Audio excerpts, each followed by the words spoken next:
Bismillahirrahmanirrahim. Assalamualaikum warahmatullahi wabarakatuh. Innal hamdalillah nahmaduhu wa nasta'inuhu wa nastaghfiruhu wa natubu ilaih wa na'udzu billahi min syururi anfusina wa sayyiati a'malina. May yahdihillahu fala mudilla lahu wa may yudlil fala hadiyalah. Wa asyhadu an la ilaha illallah wahdahu la syarika lah wa asyhadu anna Muhammadan 'abduhu wa rasuluhu la nabiyya ba'dah. يا أيها الذين آمنوا اتقوا الله حق تقاته ولا تموتن إلا وأنتم مسلمون يا أيها الناس اتقوا ربكم الذي خلقكم من نفس واحدة وخلق منها زوجها وبث منهما رجالا كثيرا ونساء واتقوا الله الذي تساءلون به والأرحام إن الله كان عليكم رقيبا يا أيها الذين آمنوا اتقوا الله وقولوا قولا سديدا يصلح لكم أعمالكم ويغفر لكم ذنوبكم ومن يطع الله ورسوله فقد فاز فوزا عظيما أما بعد فإن أصدق الحديث كتاب الله وخير الهدى هدى محمد صلى الله عليه وسلم وشر الأمور محدثاتها وكل محدثة بدعة وكل بدعة ضلالة وكل ضلالة في النار. Para hadirin dan hadirat yang dirahmati oleh Allah Subhanahu wa taala, insyaallah pada kesempatan yang berbahagia ini kita akan membahas tentang sejarah Yahudi, yaitu suatu kaum yang luar biasa, ya, bagaimana pembangkangan mereka terhadap Allah Subhanahu wa taala dan pembangkangan mereka terhadap nabi-nabi mereka, yang kita tahu bahwasanya di akhir-akhir ini kaum Yahudi, ya, begitu getolnya untuk membantai saudara-saudara kita yang ada di Palestina. Namun sungguhnya apa yang mereka lakukan terhadap saudara-saudara kita, pembunuhan terhadap orang tua ataupun anak-anak atau para wanita, ya, tanpa pandang bulu, adalah perkara yang lumrah bagi orang-orang Yahudi. Karena orang Yahudi adalah kaum yang sangat bejat, yang memiliki sifat-sifat yang sangat buruk, yang telah Allah sebutkan buruknya sifat-sifat mereka, pembangkangan mereka dalam Al-Quranul Karim, ya, dalam banyak ayat. Ada satu sifat yang sangat menakjubkan yang mereka miliki, yang menunjukkan bejatnya mereka, yang Allah ulang-ulang sifat tersebut, penyebutan sifat tersebut dalam Al-Quran. Sifat tersebut yaitu mereka hobi membunuh para nabi. Wa qatlahumul anbiya, kata Allah, dan mereka membunuh para nabi. Yaqtuluna anbiya Allah, mereka membunuh nabi-nabi Allah Subhanahu wa taala. Qul falima qataltumuhum, kenapa kalian membunuh nabi-nabi tersebut? Ya. Oleh karenanya para hadirin rahmati Allah Subhanahu wa taala, kalau kita perhatikan, maka sifat mereka ini hobinya membunuh para nabi, padahal nabi-nabi tersebut mereka tahu adalah utusan Allah Subhanahu wa taala, lantas mereka nekat membunuh nabi-nabi tersebut. Ya, bagaimana lagi dengan kaum muslimin? Menakjubkan jika ada nabi yang diutus kepada mereka dan tidak sesuai dengan apa yang mereka kehendaki, mereka bunuh nabi tersebut. Kalau kita diutus kepada suatu kaum, suatu kampung tersebut hobinya bunuh ustadz, gimana kira-kira ya? Susah. Ini kaum hobinya bunuh nabi. Oleh karena disebutkan bagaimana mereka dengan bangga mengaku telah membunuh Nabi Isa. Karena Nabi Isa tatkala diutus kepada mereka tidak sesuai dengan nafsu mereka. Mereka sedang ditindas oleh bangsa Romawi. Kemudian mereka harapkan yang datang adalah seorang nabi yang akan menjadi raja, yang akan membuat mereka unggul di hadapan orang-orang Romawi. Ternyata yang diutus Nabi Isa alaihissalam yang memperbaiki tauhid mereka dan memperbaiki, ya, akhlak mereka. Mereka tidak suka nabi seperti ini, ya. Hanya membicarakan tauhid, kemudian akhlak, tidak mengajak mereka untuk menggulingkan orang-orang Romawi. Tatkala mereka dapati nabinya model begini tidak mereka setujui, maka mereka pun berusaha membunuh Nabi Isa, dan mereka mengatakan inna qatalnal Masiha Isa bin Maryam Rasulullah. Sungguh kami telah membunuh Isa bin Maryam utusan Allah Subhanahu wa taala. Namun Allah bantah, Allah mengatakan wa ma qataluhu wa ma salabuhu. Mereka tidak membunuhnya dan mereka tidak menyalib Nabi Isa. Bar rafa'allahu ilaih, akan tapi Allah mengangkat Nabi Isa alaihissalam ke langit. Makanya sifat ini saja sudah cukup bagaimana mereka berani membunuh para nabi-nabi Allah. Ya, mudah bagi mereka, bagaimana lagi dengan hanya sekedar anak-anak yang ada di pada kaum muslimin. Para hadirin rahmati Allah Subhanahu wa taala, orang-orang Yahudi memiliki banyak nama dalam Al-Quran. Allah terkadang menyebut mereka dengan Bani Israel, Allah terkadang menyebut mereka dengan kaum Musa, dan terkadang Allah Subhanahu wa taala menyebut mereka dengan Ahlul Kitab karena mereka beriman dengan Taurat. Dan sering Allah menyebutkan mereka dengan nama Yahud, orang-orang Yahudi. Dan terutama penyebutan dengan nama-nama Yahudi ini sering Allah sebutkan fi ma'radidz dzam, yaitu tatkala Allah mencela mereka dan menyebutkan keburukan-keburukan mereka. Seperti misalnya firman Allah Subhanahu wa taala, wa qalatil yahudu Uzairin ibnullah.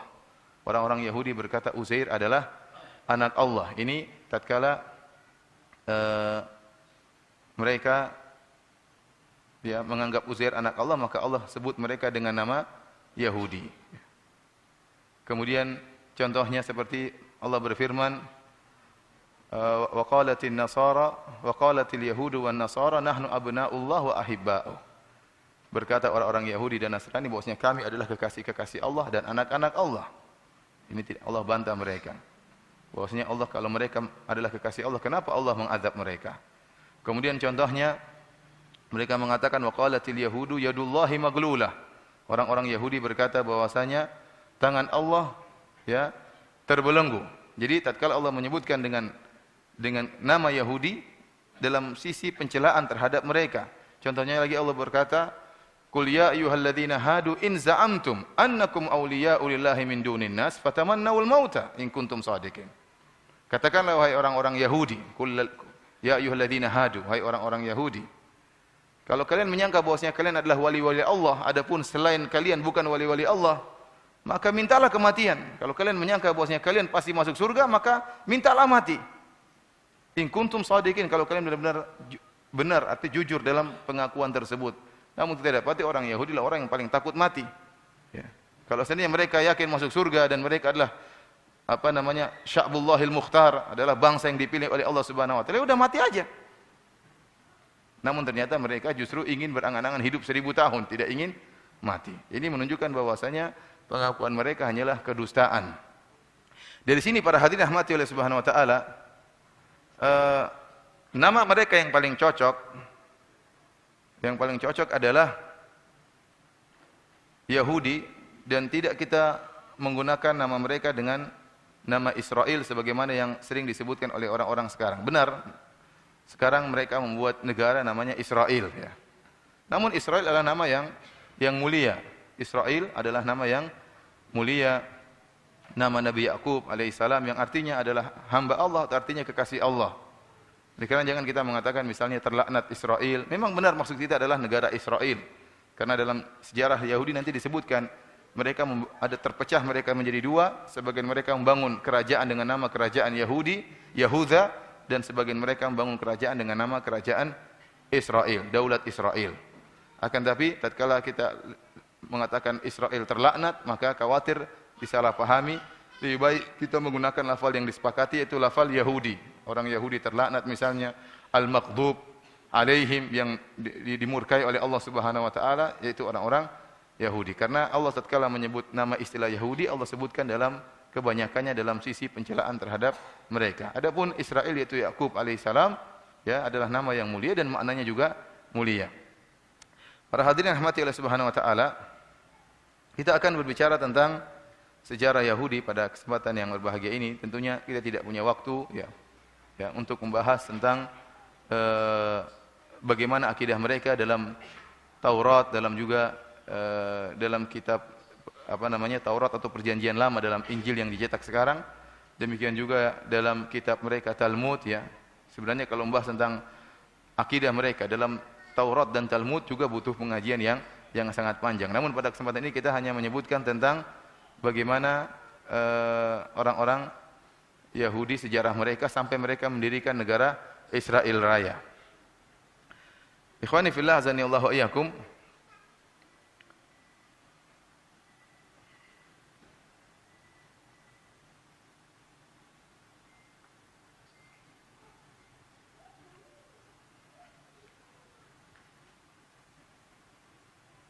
Sebentar ya.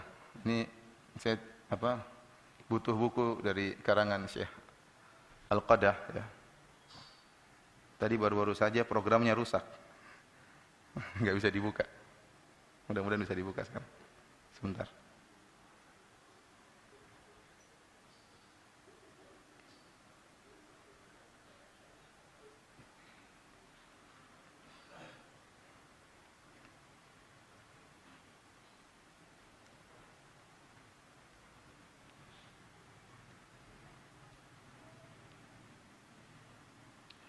Kita tahu bahwasanya kisah Yahudi, sejarah Yahudi dimulai dari kehidupan Nabi Yakub alaihissalam. Nabi Yakub alaihissalam yang tadinya tinggal di Palestina dengan istri-istrinya dan dengan 12 anaknya. Dan kita tahu bahwasanya Nabi Yakub alaihissalam dialah yang dikatakan dengan Israel, ya. Dia adalah anak dari Ishak bin Ibrahim. Ibrahim alaihissalam, ya, kita tahu pertama kali menikah dengan Sarah.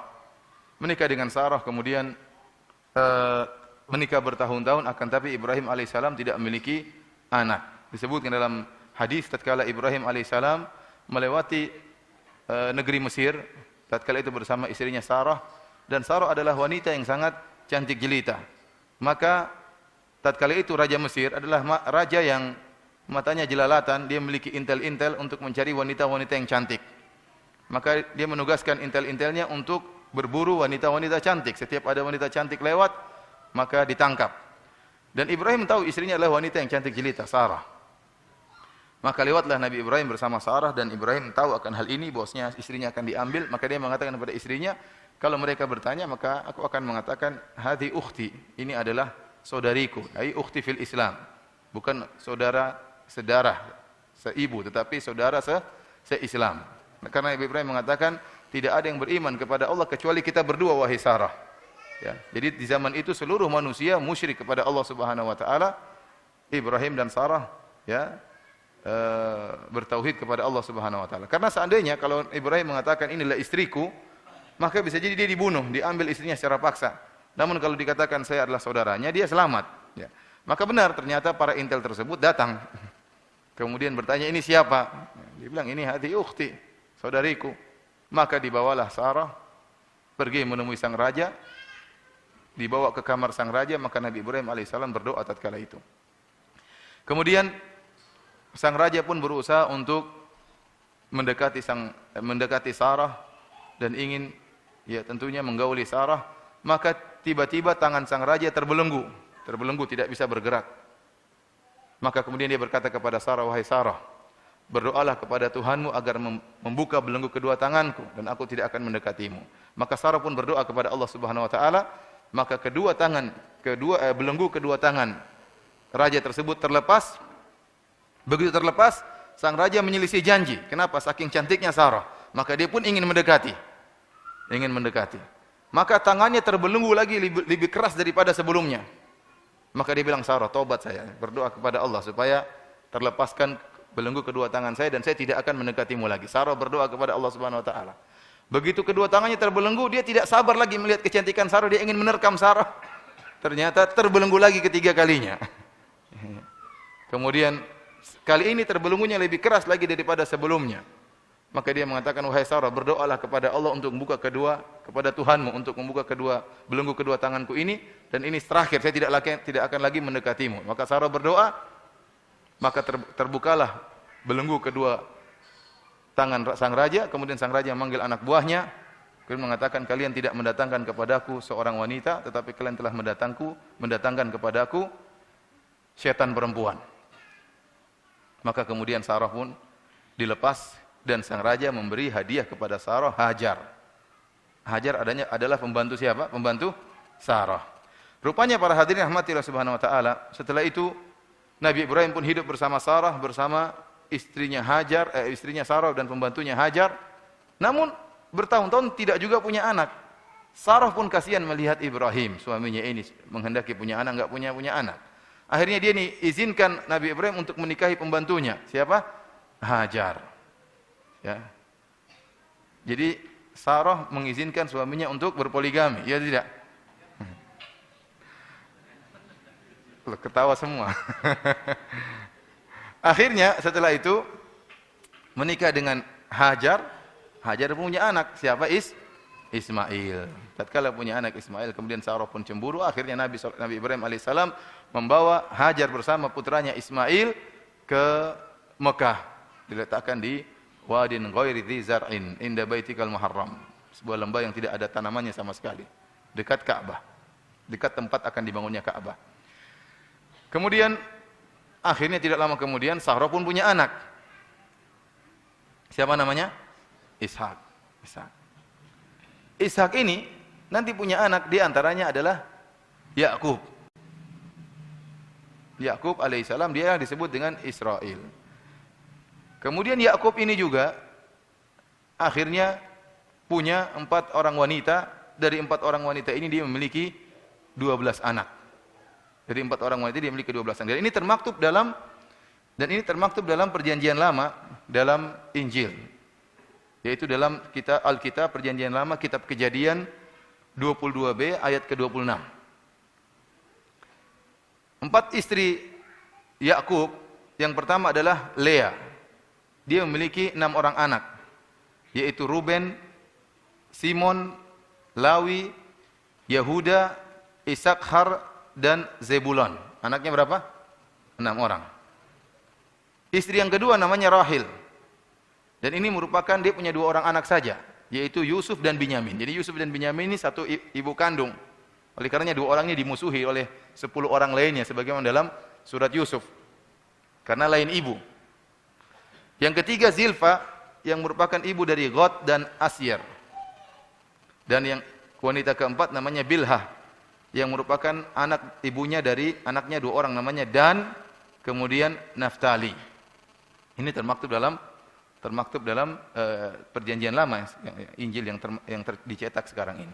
Para hadirin rahmatillah subhanahu wa taala, ya, ini dalil bahwasanya, ini sekedar intermezzo, bahwasanya orang-orang kafir yang mereka memerangi poligami, mereka mengatakan Rasulullah SAW Muhammad adalah rajulun syahwani, seorang yang memiliki hawa nafsu, ingin punya istri banyak, kemudian atau kaum muslimin adalah Islam adalah syariat yang ingin memuaskan syahwat para lelaki, membolehkan istri lebih dari 1. Kita katakan bahwasanya poligami sudah ada di syariat-syariat sebelum Nabi Muhammad SAW. Poligami bukanlah merupakan produk baru Islam, tapi dia sudah ada sejak zaman dahulu. Sebagaimana dalam kitab suci kalian. Seperti Nabi Yakub alaihissalam, ternyata istrinya ada berapa? 4. Kemudian Nabi Ibrahim alaihissalam, istrinya bukan cuma 2, bukan cuma Sarah dan Hajar. Disebutkan dalam kitab perjanjian lama. Ya. Saya bacakan teksnya dalam perjanjian lama, kitab Kejadian 25 ayat 1 sampai ayat 2. Abraham mengambil pula seorang istri namanya Ketura. Siapa?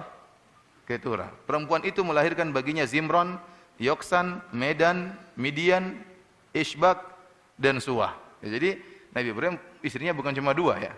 Itu satunya lagi siapa? Ketura. Jadi ini perkara ya, bukan perkara yang baru tentang masalah poligami, bukan produk baru Islam, tapi dia sudah ada. Sebelum lagi kita bicara tentang Nabi Sulaiman alaihissalam yang istrinya banyak, Nabi Daud alaihissalam yang istrinya apa? Banyak. Maka kenapa kalian kemudian mencela syariat poligami seakan-akan dia syariat yang terhina, padahal tidak. Nabi-nabi kalian terdahulu juga telah melakukan poligami. Kita kembali kepada sejarah Nabi Bani Israel. Maka Yakub alaihissalam punya anak 12 ya. Maka terjadi kecemburuan di antara anak-anak tersebut. Ternyata Yakub alaihissalam menyayangi Yusuf dan Binyamin. Yusuf wa akhuhu ahabbu ila abina minna wa nahnu usbah. Mereka mengatakan, kok bisa ayah kita lebih cinta kepada Yusuf dan saudaranya Binyamin, padahal kita lebih banyak. Dan benar, Yusuf dan Binyamin cuma 2 orang bersaudara, 1 ibu. Sementara yang lain tadi ada yang 6, ada yang berapa, jadi gabung. Mereka gabung kemudian membenci Yusuf dan Binyamin, cemburu. Akhirnya mereka membuat makar sebagaimana Allah sebutkan dalam surat Yusuf, sampai akhirnya Nabi Yusuf kemudian dimasukkan dalam sumur, kemudian akhirnya jadikan budak, kemudian dijuallah Nabi Yusuf sebagai budak, dibeli oleh Raja Mesir, sampai akhirnya Nabi Yusuf menjadi seorang menteri di bendaharawan yang ada di kerajaan Mesir. Dan disinilah awal dari sejarah Bani Israel. Maka setelah Nabi Yusuf alaihissalam menjadi seorang yang tersohor dan menjadi orang yang terpandang di kerajaan Mesir, maka dia pun meminta agar orang tuanya semua dan seluruh keluarganya datang ke Mesir. Ya, sebagaimana Nabi Yusuf alaihissalam dalam Al-Quran disebutkan, وَجَاءَ بِكُم مِّنَ الْبَدْوِ مِنْ بَعْدِ أَنْ نَزَغَ الشَّيْطَانُ بَيْنِي وَبَيْنَ إِخْوَتِي. Ya, dan Allah telah mendatangkan kalian dari kehidupan Badui. Jadi Nabi Yakub dan anak-anaknya 12 serta istri-istrinya, keluarganya, mereka tinggal di Palestina dengan kehidupan badiah, yaitu kehidupan apa? Bercocok tanam dan mengurusi kambing-kambing, ya, hewan-hewan ternak.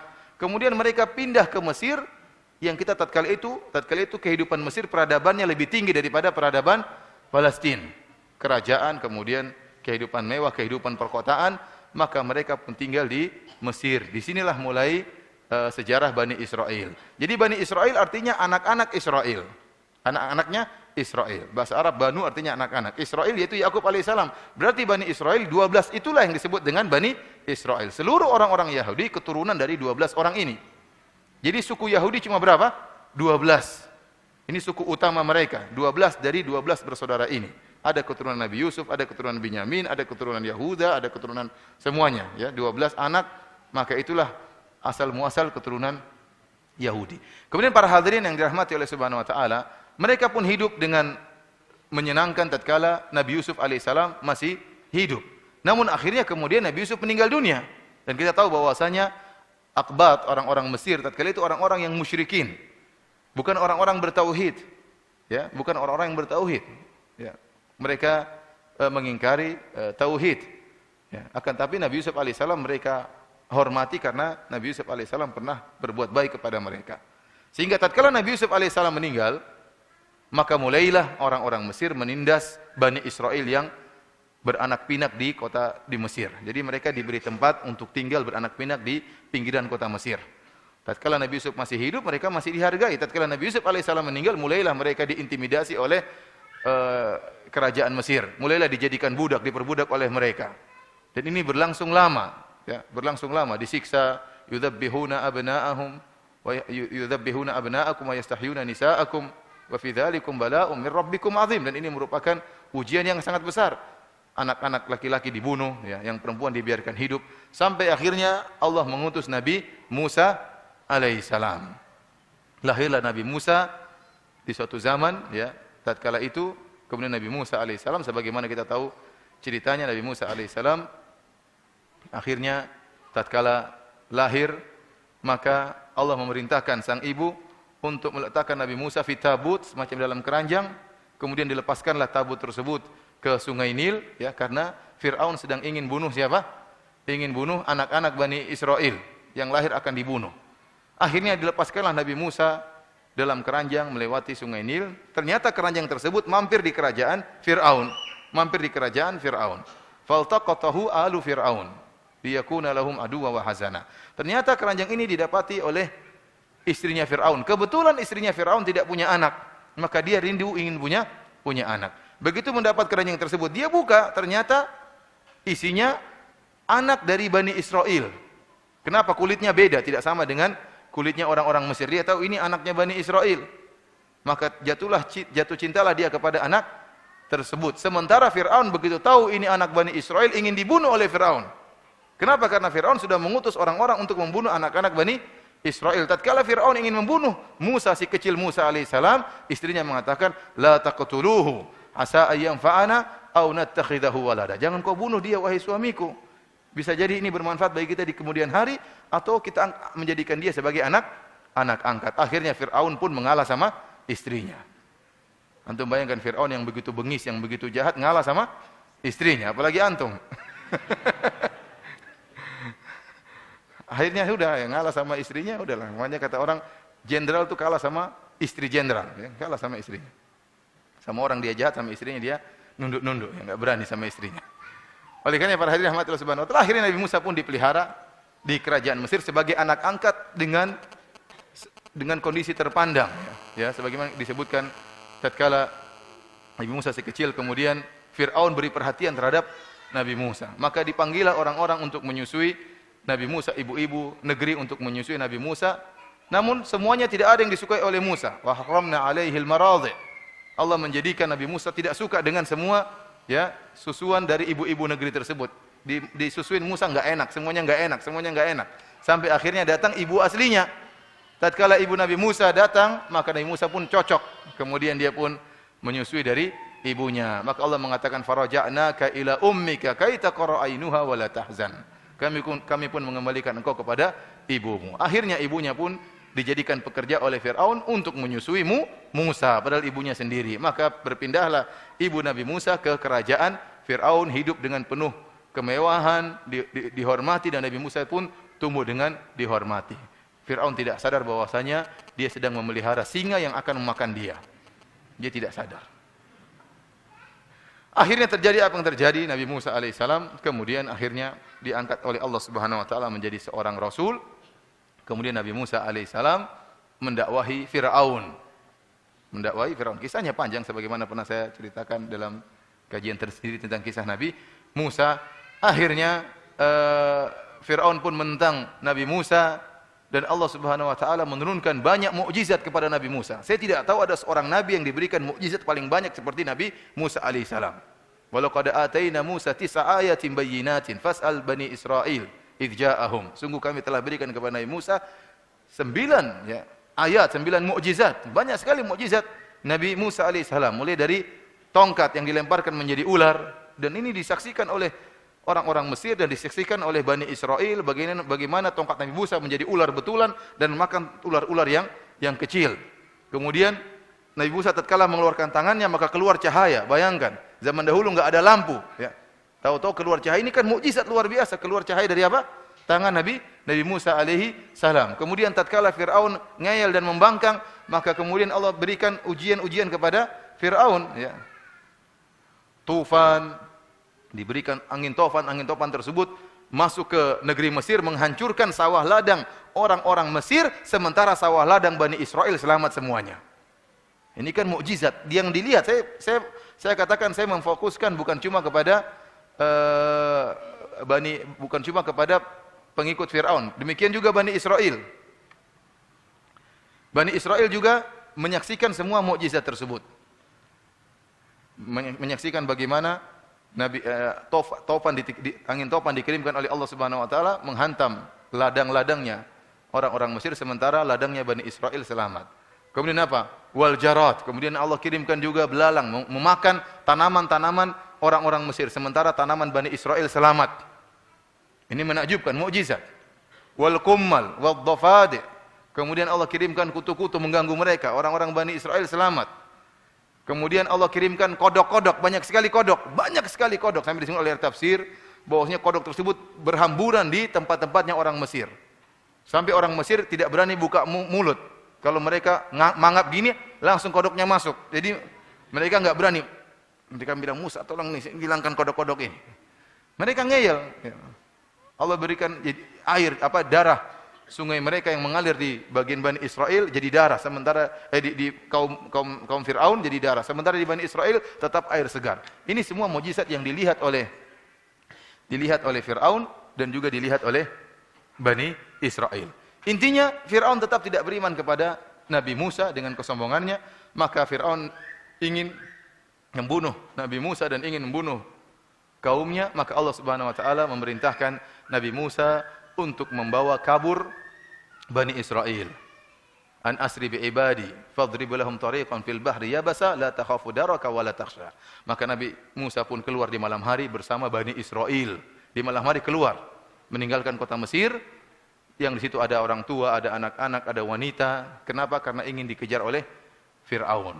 Orang-orang Yahudi sekarang ini mereka dalam sejarah mereka mengatakan jumlah Bani Israel yang keluar pada waktu itu dari Mesir untuk meninggalkan Mesir yang dibawa oleh Nabi Musa, jumlahnya sekitar 600.000 orang atau 700.000 orang. Jumlahnya sekitar berapa? 700.000 orang. Namun ini dibantah oleh para ulama karena mereka mengatakan waktu Yakub dan anak-anaknya masuk ke Mesir, jumlah mereka 70. Jadi Yakub, istri-istrinya, anak-anaknya, ya mungkin ada keluarganya, tante-tantenya, ada keponakannya, semuanya 70 orang waktu pertama kali masuk di Mesir. Kemudian disebutkan oleh ahli sejarah Yahudi, Yakub dan anak-anaknya tinggal di Mesir dalam waktu sampai zaman Nabi Musa, sampai Nabi Musa keluar itu jarak hidup mereka 450 tahun, sekitar 450 tahun. 450 tahun kira-kira 5 generasi. Kira-kira 5 generasi atau 6 generasi. Maka mustahil dari bilangan 70 kemudian menjadi 700.000 dalam waktu 6 generasi atau 5 generasi. Berarti satu orang punya anak banyak ya, sampai bisa dari 70 menjadi berapa? 700.000. Berarti berapa kali Pak tuh 70 sampai 700.000? 70 10.000 ya. 10.000 kali lipat. Jadi dalam waktu 5 generasi satu orang sudah bisa berkembang menjadi 10.000. Ini mustahil. Kenapa? Orang-orang Yahudi ingin menggambarkan bahwasanya kami itu banyak sekali.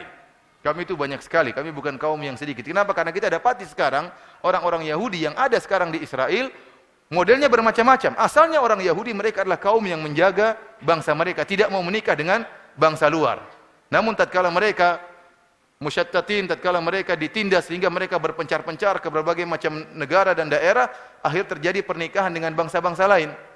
Ya, Yahudi lelaki menikah wanita dari yang lain, kemudian wanita Yahudi dinikahi oleh apa? Lelaki dari bangsa lain, sehingga akhirnya muncullah Yahudi model baru. Ada yang pirang, ada yang hitam, ada yang negro, ada yang sipit, ada yang ini. Ya, Yahudi sekarang berbagai macam modelnya. Sehingga kesucian unsur, kemurnian unsur Yahudi sekarang ya masih diragukan oleh para ulama kaum muslimin, diragukan. Namun mereka ingin mengesankan semua yang untuk membela mereka tidak jadi masalah. Yang penting entah bapaknya Yahudi, ibunya Yahudi, yang penting masuk dalam kerajaan kita. Dan mereka mengatakan kita asalnya banyak. Ya di mana-mana ada Yahudi. Namun yang benar, tatkala mereka keluar dari Mesir tidak mungkin sampai 700.000 orang, dan itu jumlah yang sangat banyak di zaman tersebut. Jumlah yang sangat banyak di zaman tersebut. Bagaimana belum lagi ada anak-anak dan orang tua, bagaimana kemudian mereka bisa berjalan dalam waktu yang cepat, dan ini perkara yang sulit dibayangkan. Kemudian Fir'aun di pagi hari atau di siang hari tahu bahwasanya Bani Israel sudah keluar, ya maka Fir'aun pun mengejar Musa dan pengikutnya. Kedapatannya di mana? Di Laut Merah. Kedapatannya di Lautan Merah tatkala kedua kelompok saling melihat, yang Allah Subhanahu wa taala sebutkan dalam Al-Qur'an dalam surat Asy-Syu'ara. Kata Allah Subhanahu wa taala, "Falamma tara al-jam'ani qala ashabu Musa inna lamudrakun."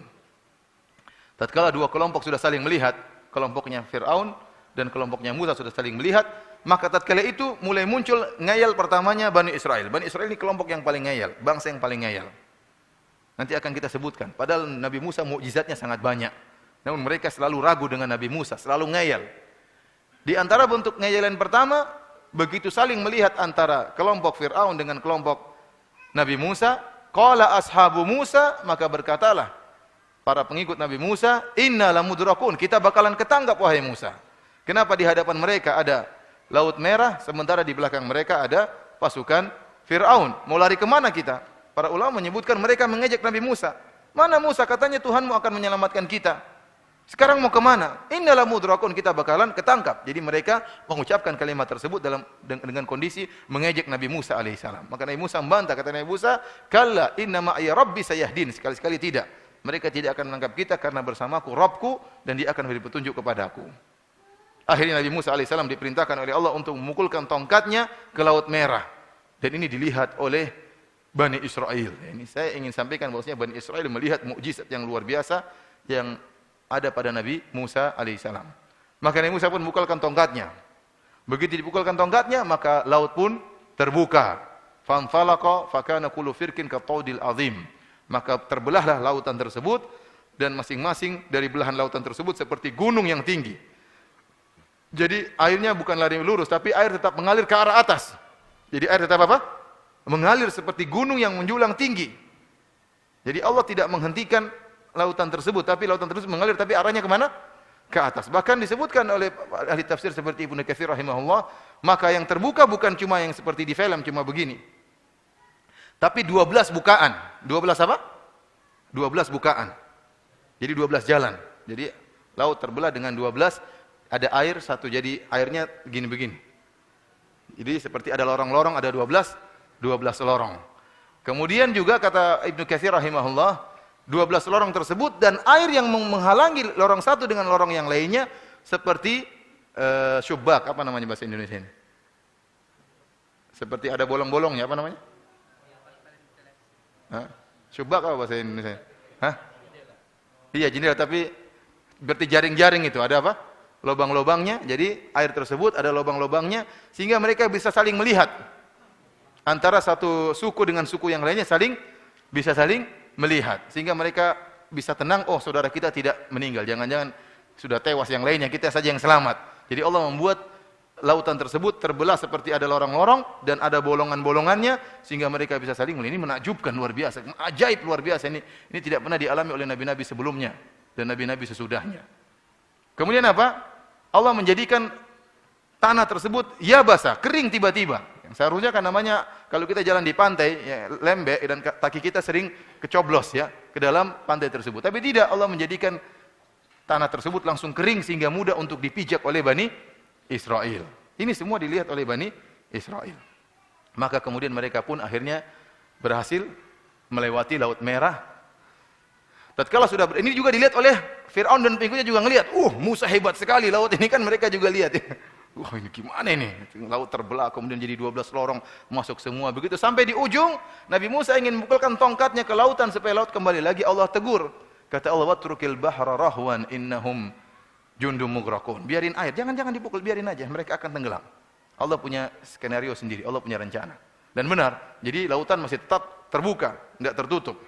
Tatkala itu Fir'aun dan bala tentaranya bingung, masuk atau tidak ini? Bingung. Akhirnya Fir'aun bilang, "Masuk!" Kata mereka, kamu dulu, kamu kan Tuhan di luar. Intinya, ahli tafsir, sebagian ahli tafsir mengatakan demikian. Jadi terjadi dialog antara Fir'aun dengan apa? Bala tentaranya. Akhirnya Fir'aun tajallada, dia pun, gimana lagi, harus jalan. Saat itu dia keangkuhan, dia kan angkuh, dia tidak ingin rendah di hadapan apa? Di hadapan kaumnya. Kalau dia mundur, kamu bukan Tuhan, berarti selama ini bisa dibunuh sama kaumnya. Akhirnya dia tajallada, kata Ibnu Katsir, dia pun pede, kemudian dia nekat. Padahal dia tahu dia bakalan mampus. Tapi keangkuhan itu mahal. Maka dia pun jalan, masuk ke dalam. Begitu masuk dalam lautan, ternyata betul, lautan tidak tertutup. Maka dia menipu kaumnya, dia mengatakan, "Lihat, lautan tunduk kepadaku." Wah, benar ini. Akhirnya dia masuk, semuanya ikut masuk. Begitu sampai dalam, dipukullah tongkat Nabi Musa ke lautan tersebut, maka terbunuhlah mereka semua. Tewaslah mereka semua, tidak seorang pun yang tersisa. Lihat, ini sekarang Bani Israel, orang-orang Yahudi melihat bagaimana istilah kita saktinya Nabi Musa alaihissalam. Bagaimana itu tongkatnya begitu sakti luar biasa. Setelah mereka selamat, disebutkan oleh Ibnu Katsir dan para ahli tafsir yang lain, timbullah ngeyel berikutnya. Ini Bani Israel ini isinya ngeyel doang. Ini bilang, Musa, jangan-jangan Fir'aun belum mati. Jangan-jangan Fir'aun belum mati. Ya. Kira Fir'aun masuk di lautan, mungkin jalan-jalan ketemu Nyi Roro Kidul atau gimana. Mereka bilang Fir'aun jangan-jangan belum mati. Maka Nabi Musa pun berdoa kepada Allah agar diselamatkanlah jasad Fir'aun. Maka Allah berfirman, "Fal yauma nunajjika bi badanika litakuna liman khalfaka ayah. Wa inna katsiran minan nasi an ayatina laghafilun." Maka kami pada hari ini pun menyelamatkan jasad Fir'aun. Maka jasad Fir'aun pun diselamatkan oleh Allah untuk dilihat oleh Bani Israel. Tuh, sudah tewas Fir'aun. Baru mereka percaya. Ya. Para ikhwan yang dirahmati Allah Subhanahu wa taala, kita lanjutkan. Jadi setelah mereka lolos dari kejaran Fir'aun, apa yang mereka lakukan orang-orang Yahudi? Allah berfirman, "Wa jawazna bi bani Israil al-bahr." Kami telah menyelamatkan mereka untuk melewati lautan. Fa atau ala qaumin yaqufuna ala asnamin lahum. Tiba-tiba mereka bertemu dengan suatu kaum, ya, suatu kaum yang mereka sedang iktikaf, sedang ukuf, sedang melazimi berhala-berhala. Jadi kaum ini lagi beribadah di berhala-berhala mereka. Apa kata kaum Musa? Qalu ya Musa ja'alana ilahan kama lahum alihah. Ya Musa, bikinkan kita dong Tuhan seperti mereka juga punya Tuhan. Subhanallah. Ini baru saja Allah baru saja menyelamatkan kalian. Sampai Musa mengatakan, "Qala aghairallahi abghikum ilahan wa huwa faddalakum 'alal alamin." Kalian ingin cari Tuhan yang lain selain Allah Subhanahu wa taala, padahal Allah yang telah memuliakan kalian di atas bangsa-bangsa yang lain. Jadi saya heran bagaimana luar biasanya keras kepalanya Bani Israel dan membangkangnya. Baru saja mereka melihat mukjizat yang begitu banyak, tongkat Nabi Musa jadi ular, keluar cahaya, bagaimana taupan, kemudian Allah turunkan bagaimana jarat, belalang, dan kodok dan macam-macamnya. Baru saja mereka melihat lautan terbelah dengan begitu menakjubkannya. Baru saja Allah nampakkan jasad Fir'aun. Mereka bilang, cari Tuhan yang lain ya Musa. Ini kan luar biasa, apa namanya, ngeyelnya orang-orang Bani Israel. Para ulama menyebutkan, kenapa Bani Israel begitu bobrok akidah mereka dan begitu bejat akhlak mereka? Kata para ulama, hal itu disebabkan karena mereka selama ratusan tahun ditindas oleh orang-orang Mesir. Orang-orang Mesir, dan orang-orang Mesir adalah musyrikin. Mereka adalah kaum musyrikin. Sehingga interaksi antara seorang Muslim dengan seorang musyrik pasti memberi pengaruh, terutama orang musyriknya sebagai penguasa. Terutama musyriknya menjadi apa? Penguasa. Sementara yang Muslim adalah anak buah. Sehingga mereka sering melihat bagaimana orang-orang Mesir beribadah kepada berhala-berhala mereka, bagaimana ritual-ritual ibadah mereka. Sehingga bukan hanya akhlak mereka yang ngaco, jadi keras kepala, tetapi akidah mereka juga rusak. Akidah mereka juga rusak. Sehingga kita lihat sendiri dalam ayat tersebut, tatkala baru saja mereka selamat, mereka sudah minta Tuhan yang baru. Yang ini kemudian Nabi Musa pun marah. Para hadirin rahmati oleh Subhanahu wa taala. Setelah itu Nabi Musa membawa mereka menuju ke Baitul Maqdis. Jadi Nabi Musa membawa Bani Israel untuk menuju ke mana? Ke Baitul Maqdis, yaitu Palestina, untuk hidup kembali di kampung nenek moyang mereka, Yakub alaihi salam. Akhirnya Allah sebutkan bagaimana perintah Nabi Musa kepada kaumnya untuk masuk di Baitul Maqdis. Sampailah mereka ke Baitul Maqdis, tinggal masuk. Namun yang jadi masalah dalam Baitul Maqdis tersebut ada orang-orang yang kuat, ada bangsa-bangsa lain. Bangsa-bangsa yang kuat, kemudian gagah perkasa. Maka Nabi Musa memerintahkan mereka, Bani Israel, untuk berjihad melawan bangsa-bangsa tersebut. Kata Allah Subhanahu wa taala, "Wa idz qala Musa liqaumihi ya qaumi dzkuru ni'matallahi 'alaikum." Tatkala Musa berkata kaumnya, "Wahai kaumku, ingatlah nikmat-nikmat Allah yang Allah berikan kepada kalian. Idz ja'ala fikum anbiya." Tatkala Allah menjadikan bagi kalian nabi-nabi. "Wa ja'alakum muluka wa ataakum ma lam yu'ti ahadan minal alamin." Dan Allah menjadikan kalian adalah muluka, maksud di sini adalah bukan raja-raja, tapi adalah orang-orang yang memiliki istri, memiliki pembantu, ya. Allah berikan nikmat kepada mereka, ya. Jadi dalam perjalanan nanti, setelah mereka melalui perjalanan, tidak langsung sampai ke Baitul Maqdis, ya. Mereka tinggal suatu tempat, menetap, kemudian berhenti, melanjutkan perjalanan sampai menuju ke Baitul Maqdis, ya. Allah sebutkan nikmat-nikmat yang Allah berikan kepada mereka. Wa ataakum ma lam yu'ti ahadan minal alamin. Dan Allah telah memberikan kepada kalian yang Allah tidak berikan kepada siapapun. Sebelum Nabi Musa memerintahkan mereka untuk berjihad, Nabi Musa suruh mereka ingat tentang kenikmatan yang Allah berikan kepada mereka. Bukankah kalian dahulu ditindas oleh Bani Israel, oleh Mesir? Bukankah kalian dulu diperbudak oleh Mesir? Bukankah Allah telah menyelamatkan kalian? Bukankah Allah telah membela kalian? Sekarang ada tugas. Ya qaumi dukhulul ardhal muqaddasata allati kataballahu lakum. Wahai kaumku, masuklah kalian kepada Baitul Maqdis, Palestina, yang telah Allah catat bagi kalian. Wala tartaddu ala adbarikum fatanqalibu khasirin. Dan ingat, jangan kalian mundur, maka kalian akan mundur dalam keadaan merugi. Ini sekarang perintah jihad. Namun apa kata kaumnya, Bani Israel? Qalu ya Musa inna fiha qauman jabbarin. Kata mereka, wahai Musa, dalam kota tersebut ada orang-orang yang kasar, orang-orang yang hebat. Wa inna lan nadkhulaha hatta yakhruju minha. Kami tidak bakalan masuk sampai mereka keluar. Jadi mereka disuruh masuk berperang, mereka mengatakan enggak. Ya Musa, sudah, kita tunggu aja sampai mereka keluar dulu. Ya kapan mau keluar? Memang mereka penduduk di situ, kapan mau keluarnya? Jadi mereka ngaco. Jadi ngomongnya kita enggak akan masuk, tunggu mereka keluar dulu. Ya sekarang ini kita mau mengeluarkan mereka. Oh enggak, duduk aja, tunggu sampai mereka keluar sendiri, ya. Kapan mau keluar sementara mereka penduduk tempat tersebut? Fa iyakhruju minha fa inna dakhilun. Kalau mereka sudah keluar baru kita masuk. Qala rajulani minal ladzina yakhafuna an amallahu alaihim adkhulu alaihimul bab. Maka ada dua orang di antara mereka yang menasihati. Yang disebut oleh para ulama, mereka berdua itu adalah, salah satunya adalah Yusha bin Nun. Satunya Kalib bin siapa saya lupa, tapi satunya Yusha bin Nun.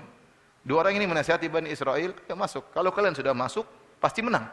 Yang penting bertawakal kepada Allah Subhanahu wa taala. Fa idza dakhaltumuhu fa innakum ghalibun. Kalau kalian masuk, maka kalian akan menang. Wa 'alallahi fatawakkalu. Namun hendaknya kalian bertawakal in kuntum mu'minin, jika kalian beriman kepada Allah Subhanahu wa taala. Apa jawaban mereka? Qalu ya Musa, inna lan nadkhulaha abadan ma damu fiha. Ya Musa, kita tidak bakalan masuk selamanya sementara mereka masih di situ. Orang-orang hebat itu masih di situ, orang-orang besar itu masih di situ, kita enggak bakalan masuk. Fadhhab anta wa rabbuka faqatila inna hahuna qa'idun. Kalau kau ingin perang, kau saja sama Allah pergi perang, kita nunggu di sini. Ini luar biasa kurang ajarnya apa namanya? Bani Israel ya. Membangkangnya sama nabi mereka. Itu padahal nabi mereka, Nabi Musa yang mereka hormati, yang mereka bangga-banggakan. Namun mereka kurang ajar sama Nabi Musa. Kalau mau perang sudah kau sama Allah, kita nunggu di sini. Cukup. Maka Nabi Musa mengatakan, "Qala rabbi inilah amliku ila nafsi wa akhi, fafruq bainana wa bainal qaumil fasiqin." Tatkala Nabi Musa pun berdoa, "Ya Allah, aku tidak bisa mengatur kecuali diriku dan saudaraku Harun.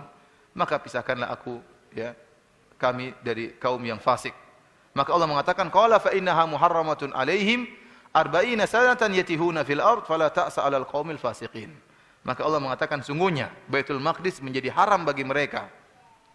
Selama 40 tahun kemudian mereka tersesat di atas muka bumi ya, dan mereka tidak bisa keluar dari kesesatan tersebut. Jadi Allah membuat mereka berputar-putar. Mereka di suatu tempat berusaha untuk keluar tapi kayaknya muter-muter di situ aja.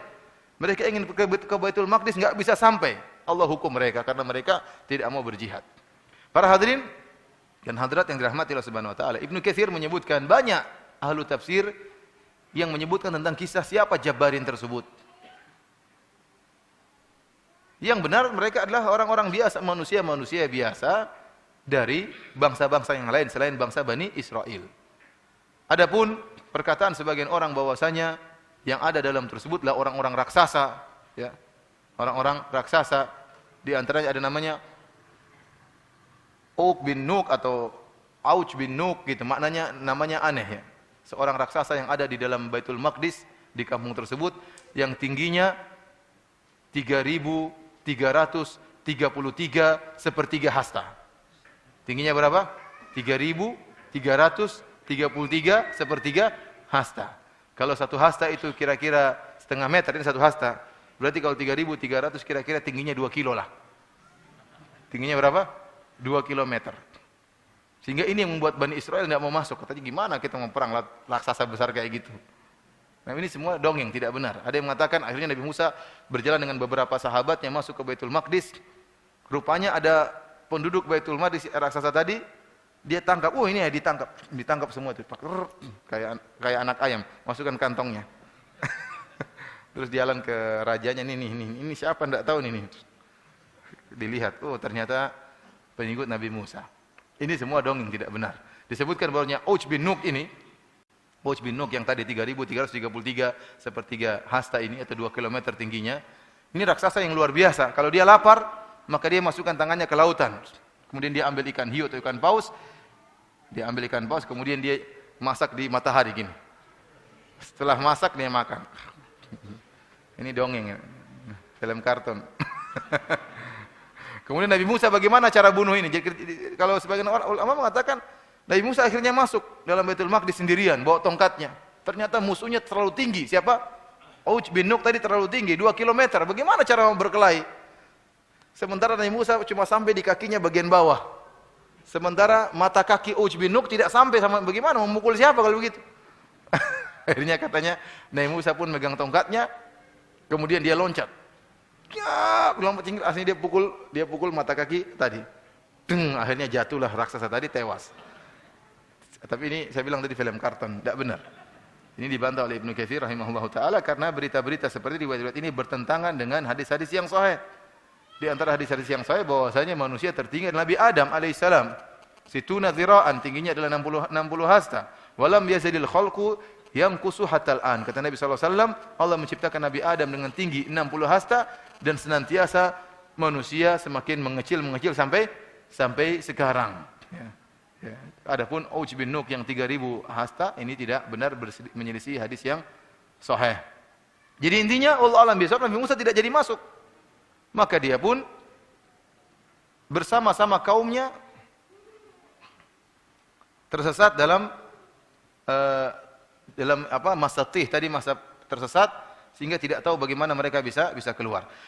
Dalam masa di mana mereka tersesat tersebut terjadi banyak mukjizat yang Allah sebutkan dalam Al-Qur'an. Oleh karena para hadirin rahmati Allah Subhanahu wa taala, di antara hikmah kenapa dalam dalam Al-Qur'an yang kalau kita baca setelah surat Al-Fatihah, maka surat pertama setelah Al-Fatihah adalah surat Al-Baqarah. Dan dalam surat Al-Fatihah sendiri sudah disebutkan tentang Yahudi. Al-Maghdub alaihim. Siapa adalah orang Yahudi. Ijma' ahli tafsir yang dimaksud dengan Al-Maghdub alaihim yang kita baca dalam surat Al-Fatihah adalah orang-orang Yahudi. Untuk mengingatkan kepada kita bahwasanya Yahudi ini bangsa yang sangat berbahaya.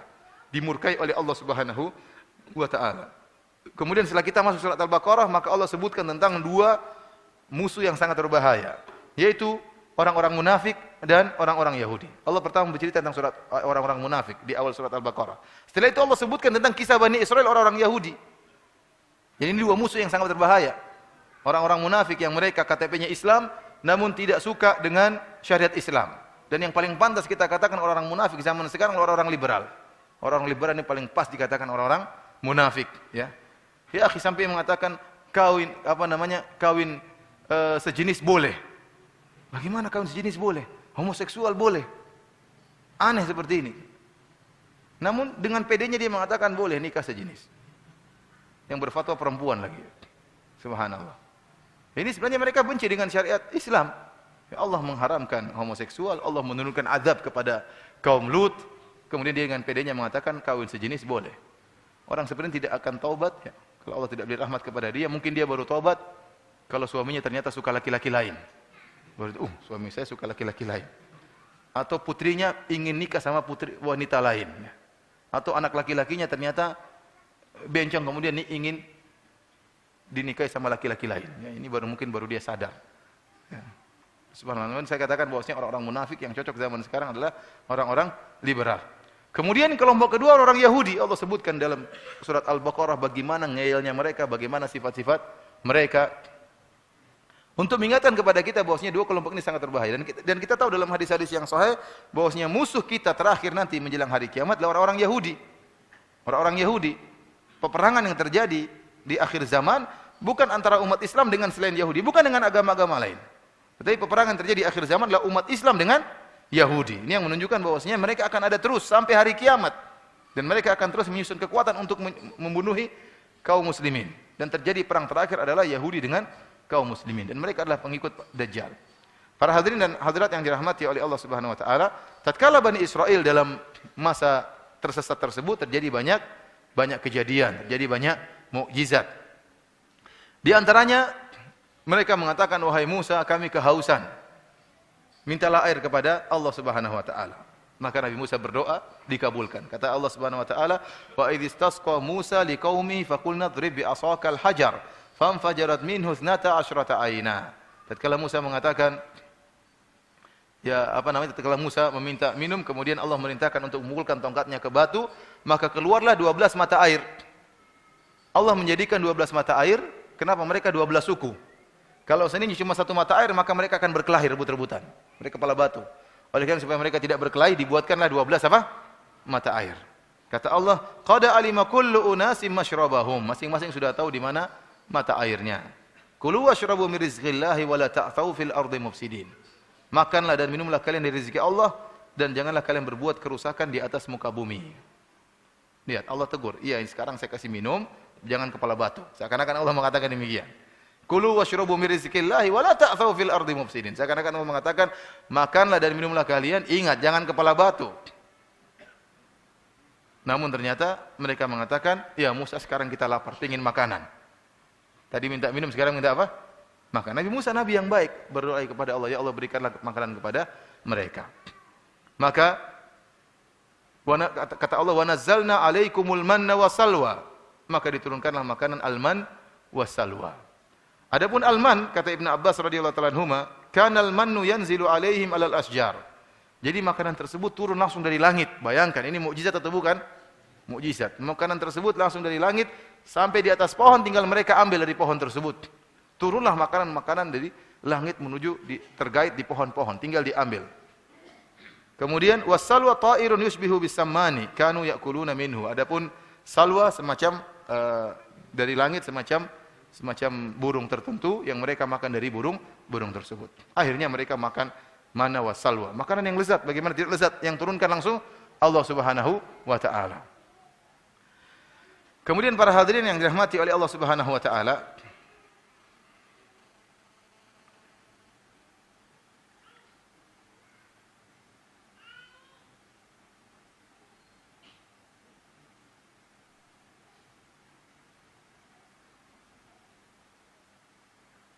ternyata mereka bosan dengan manna wa salwa. Katanya kok satu jenis terus, bosan. Mereka minta yang wa idh qultum ya Musa lan nasbiru ala ta'ami wahid. Wahai Musa, kita bosan kalau modelnya makan cuma manna salwa, manna salwa, manna salwa, bosan. Ini makanan dari langit langsung. Fad'u lana rabbaka yukhrij lana mimma tumbitul ard min baqliha wa qithaiha wa fumiha wa adasiha. Mintalah kepada Allah agar kita dikasih ketimun, dikasih bawang ya, dikasih adas ya, dikasih bawang putih, bawang merah. Jadi mereka tidak mau daging-dagingan. Ini daging burung, bosan. Kita pingin sayur-sayuran. Ini jadi kurang ajar apa namanya? Kita bilang sama. Jadi mereka caranya sombong gitu maksudnya. Hei Musa, bilang sama Tuhanmu kita enggak sabar cuma satu makanan. Coba bilang yang baik-baik. Ya Musa, doakanlah bagaimana biar ditambahlah. Coba permintaan yang halus. Enggak. Lan nasbir katakan kepada Rabbmu kita tidak sabar. Hanya satu model makanan. Maka Nabi Musa mengatakan, qala atastabdiluna billadhi huwa khair billadhi gimana? Qala astabdilul ladzi huwa khair gimana ayatnya? Tastabdiluna alladhi huwa adna billadhi huwa khair ihbitu misra fa inna lakum ma sa'altum. Kata Nabi Musa alaihi salam, kalian ingin menggantikan yang buruk untuk menggantikan yang baik. Ini manna wa salwa, makanan yang lezat, yang langsung turun dari langit, dari Allah Subhanahu wa taala, dari Tuhan kalian. Kalian ingin ganti dengan ketimun, dengan bawang. Ini makanan-makanan sudah biasa. Kalian tinggal ke Mesir langsung dapat. Ke kota mana saja ada ketimun, ada bawang, ada adas. Ini makanan spesial. Namun mereka demikian. Mereka kepala batu. Kemudian mereka mengatakan, ya Musa kita kepanasan. Maka Allah mengatakan, wa dhallalna alaikumul ghamama. Kami pun mengirim awan untuk menaungi mereka. Kan mukjizat luar biasa. Mereka panasan ada awan di atas. Ini luar biasa kan, ajaib kan? Artinya terlalu banyak mukjizat yang Allah berikan kepada siapa? Bani Israel. Kemudian sudah begitu banyak mukjizat ya. Di antara mukjizat seperti tatkala Allah sebutkan tentang ada di antara mereka yang terbunuh. Ada di antara mereka yang terbunuh. Akhirnya tidak ketahuan siapa yang bunuh ini. Maka Allah memerintahkan mereka untuk menyembelih seekor sapi agar dengan bagian tubuh sapi tersebut jika dipukulkan kepada mayat ini maka dia akan hidup dan mengabarkan siapa yang bunuh saya. Allah sebutkan di surat Al-Baqarah ya. Maka mereka Nabi Musa mengatakan innallaha ya'murukum an tadhbahu baqarah. Qalu atattakhiduna huzwa? Bayangkan Nabi Musa mengatakan sungguhnya Allah perintahkan kalian untuk menyembelih seekor sapi. Kata mereka, wahai Musa, kau ngejek kami. Kau ngejek kami. Jadi Nabi Musa memerintahkan mereka menganggap mereka diejek oleh Nabi Musa. Akhirnya mereka bertanya-tanya tentang sapi tersebut ya. Ma hiya, apa sapi tersebut? Qala innahu yaqulu innaha baqaratun la faridu wala bikrun. Awanun baina dzalik faf'alu ma tu'marun. Bahwasanya sapi tersebut tidak terlalu tua dan juga tidak terlalu muda namun di antara keduanya. Mereka malas sebenarnya. Mereka tanya lagi, wahai Musa, ma launuha? Sapinya warna apa? Sebenarnya mereka enggak mau, tapi mereka bertanya-tanya supaya sapinya enggak ada, supaya mereka bilang enggak ada sapi kayak gitu. Tapi akhirnya terus Allah kasih persulit mereka. Bertanya-tanya untuk kabur, namun Allah tidak, tetap semakin menekan mereka. Qala innahu yaqulu innaha baqaratun safra'u faqi'un launuha tasurrun nadhirin. Bahwasanya sapi tersebut warnanya kuning tua dan menyenangkan orang-orang yang memandangnya. Mereka mengatakan innal baqarata syabahat alaina. Ya Musa, kita bingung sapinya yang mana? Yang agak sedang-sedang umurnya, kemudian warnanya kuning tua. Jelaskan kepada kami bagaimana sapi tersebut. Nabi Musa menjelaskan, la dhalulun tuthirul arda wa la tasqil hartha musallamatul la syiyata fiha. Sapi tersebut tidak pernah digunakan untuk bajak sawah, sapi tersebut tidak pernah digunakan untuk mengairi tanaman, sapi tersebut ya tidak ada cacatnya dan mereka hampir-hampir tidak bisa menemukan sapi tersebut. Akhirnya mereka temukan sapi tadi, diambillah sebagian dari sapi tersebut disembelih, dipukulkan kepada mayat yang sudah mati. Setelah dipukulkan mayatnya ngomong, yang bunuh saya si fulan. Antum lihat, ini kan mukjizat ini. Orang hidup bisa apa? Mati. Ini luar biasa. Namun apa? Orang mati bisa hidup ya? Orang hidup bisa mati. Orang mati bisa hidup luar biasa. Ya. Kemudian berbagai macam mukjizat tersebut mereka masih ngeyel, kata mereka. Wa idz qultum ya Musa lan nu'mina laka hatta narallaha jahra. Mereka bilang, wahai Musa, kami tidak akan beriman sampai kami lihat Allah langsung. Subhanallah. Tidak perlu lihat Allah, mukjizat begitu banyak, masa belum beriman? Fa akhadhatkumus sa'iqatu wa antum tanzurun. Maka tatkala permintaan mereka sudah sangat parah seperti ini, ingin lihat Allah secara langsung, Allah turunkan halilintar menghantam mereka, maka mereka pun tewas. Tsumma ba'atsnakum min ba'di mautikum la'allakum tashkurun. Tapi Allah hidupkan lagi mereka, hidup. Kalian tadi sudah tewas kan, kepala batu, ini hidup. Subhanallah. Jadi ini kaum tidak ada yang paling bejat seperti apa? Bani Israel. Dan ini sebagaimana Allah pernah sebutkan dalam ayat yang lain, kata Allah, yas'aluka ahlul kitabi an tunazzila alaihim kitaban minas sama. Ahlul kitab, orang-orang Yahudi pernah mengatakan, wahai Muhammad, kalau kau seorang rasul, datangkan Al-Qur'an, datangkan kitab dari langit, kami ingin lihat. Kitab kau turunkan dari langit. Kata Allah, faqad sa'alu Musa akbaru min dzalik. Mereka telah minta kepada Nabi Musa yang lebih parah, lebih berat daripada ini. Faqalu arinallaha jahrah. Kata mereka, tunjukkanlah kepada kami Allah, kami ingin lihat Allah secara langsung. Fa akhadhathumus sa'iqatu bidzulmihim. Dan Allah pun ya membuat mereka terhantam dengan halilintar, kemudian Allah hidupkan lagi supaya mereka sadar. Namun mereka juga tidak sadar-sadar. Dan ini sama seperti orang-orang musyrikin. Mereka juga pernah minta Nabi turunkan Alkitab langsung dari langit. Ya. Au tarqaf fis sama wa lan nu'mina liruqiyyika hatta tunazzila alaina kitaban naqra'uh. Wahai Muhammad, kita tidak akan beriman kepada engkau sampai kami lihat kau naik di langit, manjat langit. Setelah manjat langit kemudian apa? Bawa kitab, kemudian bawa turun, kemudian baca. Itu baru kita beriman. Jadi mereka mempersyaratkan persyaratan yang aneh-aneh supaya mereka beriman sebagaimana ahlul kitab ingin kalau kita mau beriman ingin lihat Allah langsung. Tapi Allah matikan mereka, kemudian Allah hidupkan mereka supaya mereka sadar. Rupanya mereka tidak sadar-sadar juga. Nabi Musa dipanggil oleh Allah Subhanahu wa taala untuk menerima Taurat. Berangkatlah Nabi Musa, kemudian Nabi Musa meninggalkan Nabi Harun untuk mengawasi mereka. Akhirnya mereka membuat patung sapi untuk disembah. Nabi Musa pergi, ternyata jiwa kesyirikan masih ada karena terlalu lama bergaul dengan Mesir. Bangsa Mesir yang musyrikin. Maka mereka buat patung sapi, kemudian mereka beribadah di patung sapi tersebut. Datanglah Nabi Harun menegur mereka. Ya qaumi innama futintum bih wa inna rabbakumur rahman fattabi'uni wa ati'u amri. Kata Harun, wahai kaumku, sungguhnya kalian sedang terfitnah. Rabb kalian adalah Allah Subhanahu wa taala. Ikutilah aku dan taatlah kepadaku. Mereka ngeyel, mereka mengatakan, qalu lan nabraha alaihi akifina hatta yarji'a ilaina Musa. Oh, kita terus akan bersini beribadah sama sapi ini sampai Musa datang langsung. Kalau kamu ndaklah. Makanya waktu Nabi Musa marah kepada Nabi Harun, setelah itu Nabi Musa akan datang.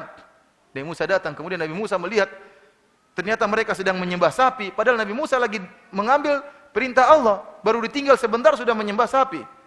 Sampai Nabi Musa pun marah melemparkan alwah, ya. Padahal di situ ada firman Allah, dilemparkan. Saking marahnya Nabi Musa alaihissalam. Kemudian fa akhadha bi ra'si akhihi yajurruhu ilaih. Diambillah kepala Nabi Harun, ditarik oleh Nabi Musa alaihissalam. Nabi Harun mengatakan la ta'khudh bi lihyati wala bi ra'si. Jadi Musa itu, Harun, ngapain aja kamu? Kalau kita gambarkan itu seperti dia jurruhu ilaih. Jadi dipegang kepalanya sama jenggotnya, saking Nabi Musa marah sama mereka berbuat apa? Kesyirikan. Dan wajar kita kalau orang bertauhid jengkel lihat kesyirikan. Jengkel. Sebagaimana Nabi Musa alaihissalam jengkel. Maka dia pun memegang kepala Nabi Harun dan jenggotnya, ya jurruhu ilaihi, ditarik.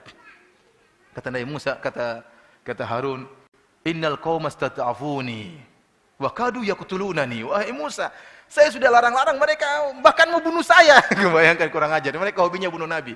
Harun mau dibunuh sama Bani Israel. Larang-larang, udah dia mente, kalau enggak kita bunuh ente. Kira-kira begitulah. Akhirnya Nabi Musa pun marah, baru mereka berhenti. Setelah itu, maka Allah Subhanahu wa taala menyuruh mereka bertobat. Namun tobat mereka berat. Allah Subhanahu wa taala menyuruh mereka untuk membunuh diri mereka. Kata Allah Subhanahu wa taala, wa idz qala Musa liqaumihi ya qaumi innakum zalamtum anfusakum bi ittikhadhikumul ijal fatubu ila bari'ikum Taubatlah kalian kepada Rabb kalian. Faqtulu anfusakum. Bunuhlah diri-diri kalian. Dzalikum khairul lakum inda bari'ikum. Ini lebih baik bagi kalian di sisi Rabb kalian. Fataba alaikum, maka niscaya Allah akan mengampuni kalian. Innahu huwa tawwabur rahim. Sungguhnya Dia adalah Maha Pengampun lagi Maha Penyayang. Maka disebutkan oleh para ahli tafsir, caranya orang-orang yang menyembah sapi duduk di malam hari. Yang ikut nasihat Nabi Harun tidak menyembah sapi, dikasih pisau semuanya. Maka disuruh bunuh mereka ini. Apa? Suruh nikam. Jadi ditikam di malam hari sehingga mereka kemudian mati. Itulah cara taubat mereka. Para hadirin rahmati oleh Subhanahu wa taala, demikianlah banyak yang terjadi di zaman tatkala Nabi Musa alaihissalam tersesat bersama kaumnya. Kemudian akhirnya Nabi Musa alaihissalam pun meninggal dunia. Nabi Musa alaihissalam meninggal dunia di zaman tersesat tersebut. Kemudian juga Nabi Harun meninggal dunia. Bahkan banyak di antara yang meninggal dunia disebutkan seluruh orang dewasa yang disuruh berjihad masuk ke Baitul Maqdis, ya, semuanya meninggal kecuali Yusha bin Nun. Yusha bin Nun masih hidup tatkala itu. Kemudian dialah yang menjadi nabi pengganti Nabi Musa. Yusha bin Nun inilah pemuda yang menjadi pelayan Nabi Musa tatkala mencari Nabi Khadir alaihissalam. Wa idh qala Musa li fatahu la abrahu hatta ablugha majma'al bahraini aw amdiya huquba. Tatkala Musa mengatakan kita akan jalan terus, ya, meskipun harus bertahun-tahun kita berjalan mencari Nabi Khadir. Dibantu oleh seorang pemuda yang bawa bekal Nabi Musa, membawa ikan itu dialah Yusha bin Nun. Disebutkan akhirnya Yusha bin Nun ini, dia seorang nabi, maka dia pun keluar bersama sebagian Bani Israel, kemudian ingin masuk ke Baitul Maqdis dan harus perang, karena ada orang-orang yang tinggal di situ. Dan dialah satu-satunya nabi yang dimana Allah pernah memberhentikan matahari, agar dia bisa menguasai Baitul Maqdis. Jadi dia mau masuk, ternyata waktu dia mau masuk ke Baitul Maqdis, waktu sudah asar. Dan sebentar lagi malam, dan dalam kode etik peperangan zaman dulu, kalau sudah malam tidak boleh perang. Iya, tidak boleh pakai rudal-rudalan lagi. Itu zaman dulu seperti itu. Sampai di zaman Nabi pun demikian. Udah malam berhenti, besok lanjut lagi. Maka Yusha bin Nun tidak ingin berhenti. Maka dia bilang, wahai matahari, innaki ma'murah, wa ana ma'mur. Kau diperintahkan dan aku juga diperintahkan. Kemudian dia berdoa, Allahumma habisha. Ya Allah, tahanlah matahari. Maka Allah tahan matahari. Tadinya terbenam enggak jadi. Luar biasa. Maka Yusha bin Nun bermasuk, kemudian mengalahkan mereka, kemudian akhirnya menguasai Baitul Maqdis. Setelah itu Allah Subhanahu wa taala menyuruh mereka untuk masuk dalam Baitul Maqdis. Allah mengatakan, "Udkhulul baba sujjada wa qulu hittah." Wahai Bani Israel, masuklah kalian dalam keadaan ruku'. Ya, bukan sujud ya, kalau sujud enggak bisa jalan ya. Sujud sini kata para ulama maksudnya apa? Ruku'. Jadi sambil keadaan nunduk, disuruh tawadhu oleh Allah Subhanahu wa taala. Masuklah kalian ke Baitul Maqdis meskipun kalian menang dalam peperangan. Tapi kalian harus masuk melewati sebuah pintu dan kalian harus ruku' untuk menunjukkan tawadhu dan berkata hittah, artinya ya Allah ampunilah kami. Jadi disuruh untuk tawadhu oleh Allah Subhanahu. Mereka rupanya ngeyel, enggak mau. Disuruh ruku' mereka enggak. Disebutkan bahwasanya mereka justru balik ke belakang. Jadi maksudnya pakai bokong mereka apa? Mundur. Kemudian hittah dibilang hintah, gandum katanya, kita mau makan gandum. Jadi kurang ajar banget apa? Orang Bani Israil ini kurang ajar, luar biasa apa? Payah mereka. Akhirnya mereka pun masuk di Baitul Maqdis, kemudian mereka pun tinggal di Palestina. Kemudian para hadirin rahmati Allah Subhanahu wa taala, setelah itu para ahli sejarah Bani Israel membagi periode sejarah Bani Israel menjadi 3 periode. Periode pertama mereka namakan dengan Asrul Qudat, yaitu masa para hakim.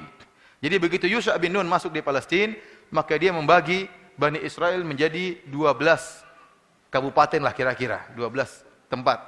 Masing-masing kabupaten tersebut dipimpin oleh seorang hakim. Maka dikatakan dengan zaman para hakim. Yang hakim-hakim tersebut kembali kepada Yusha bin Nun. Kalau ada masalah, maka kembali kepada Yusha bin Nun. Maka ini berlangsung lama, ya, sampai di zaman Nabi Samuel. Nabi Samuel itu nabi yang terakhir sebelum datang Asrul Muluk, zaman para raja. Tatkala di zaman tersebut 12 kabupaten sering terjadi perang saudara di antara mereka, dengki-dengkian di antara mereka. Kemudian Allah utus para nabi di situ, nabi tadi siapa? Nabi Yusha bin Nun, nabi-nabi berikutnya sampai akhirnya di zaman Nabi Samuel. Tatkala di zaman Nabi Samuel, mereka minta agar mereka udah bosan nabi terus, kita pingin raja. Kita pingin apa? pingin agar Allah mengutus kepada kami seorang raja. Maka Nabi disebut dalam Al-Qur'an ba'atsalakum Taluta malika. Akhirnya dikabulkan. Samuel berdoa kepada Allah agar diberikan raja bagi mereka. Mereka ingin ada raja, nuqatil fi sabilillah. Dengan raja tersebut kita berperang di jalan Allah Subhanahu wa taala. Karena banyak bangsa-bangsa sekitar situ dan mereka ingin menang. Maka Allah kirimkan Talut sebagai raja. Tatkala diutus Talut sebagai raja, mereka protes. Anna yakunu lahul mulku alaina wa nahnu ahaqqu bil mulki minhu wa lam yu'ta sa'atan minal mal. Bayangkan, sudah minta kepada Allah kirim raja, Allah tentukan si Talut yang jadi raja, mereka protes. Oh, enggak bisa kalau Talut jadi raja. Yang pilih siapa? Allah Subhanahu wa taala. Mereka protes dengan keputusan Allah. Kata mereka, dia enggak punya duit. Masa mau jadi raja? Raja harus punya duit. Kita punya harta lebih banyak daripada dia. Inna Allah astafahu alaikum wa zadahu basatan fil ilmi wal jism. Dibantah oleh Nabi Samuel dengan mengatakan bahwasanya Allah telah memilih Talut sebagai raja bagi kalian dan Allah telah berikan dia ilmu dan meskipun tidak punya duit tapi badannya tegar, kokoh, hebat dan dia punya ilmu. Maka pantas jadi raja. Talut ini dalam kitab Injil disebut dengan Syaul. Antum tidak akan dapat kalimat Talut, tapi mereka namanya Syaul. Terkadang namanya dirubah-rubah ya. Seperti Ibrahim jadi Abraham. Daud jadi David. Sulaiman jadi Solomon. Juleha jadi Julia. Di antaranya Talut menjadi Syaul. Inilah raja pertama mereka. Maka berubahlah periode para hakim berubah menjadi periode para raja. Mulailah raja-raja muncul tatkala itu. Ada nabi, ada raja. Ada nabi, ada raja. Ada nabi, ada raja. Nabi sendiri, raja sendiri. Ya. Mereka bosan kalau mimpin nabi, pinginnya raja. Sampai akhirnya ada nabi sekalian raja, yaitu Nabi Daud alaihissalam. Nabi Daud alaihi salam. Setelah Nabi Daud raja terakhir mereka Nabi Sulaiman alaihi salam. Mereka mencapai puncak kejayaan di zaman Nabi Sulaiman. Di zaman Nabi Sulaiman Nabi Sulaiman membangun Haikal Sulaiman.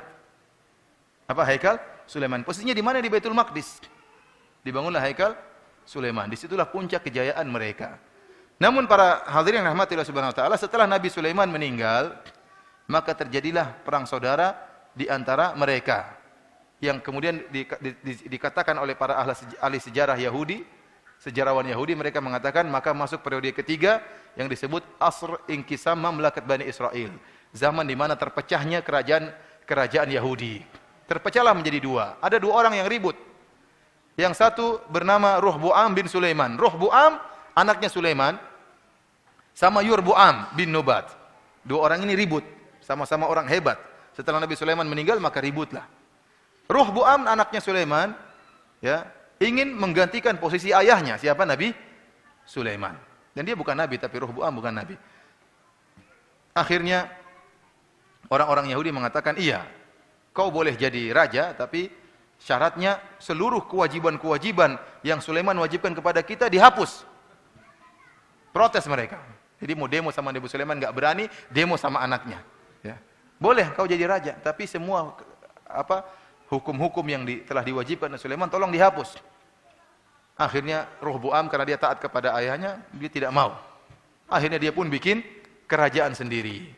Kerajaan sendiri yaitu dari suku Yahuda dan suku Binyamin kalau tidak salah. Dua suku ini bergabung menjadi Daulat Yahuda. Inilah yang disebut dengan kerajaan Yahudi. Yahuda namun orang-orang selain mereka mengucapkan jadi Yahudi. Asalnya namanya Yehuda Yahuda, tapi dikenal akhirnya belakangan menjadi Yahudi.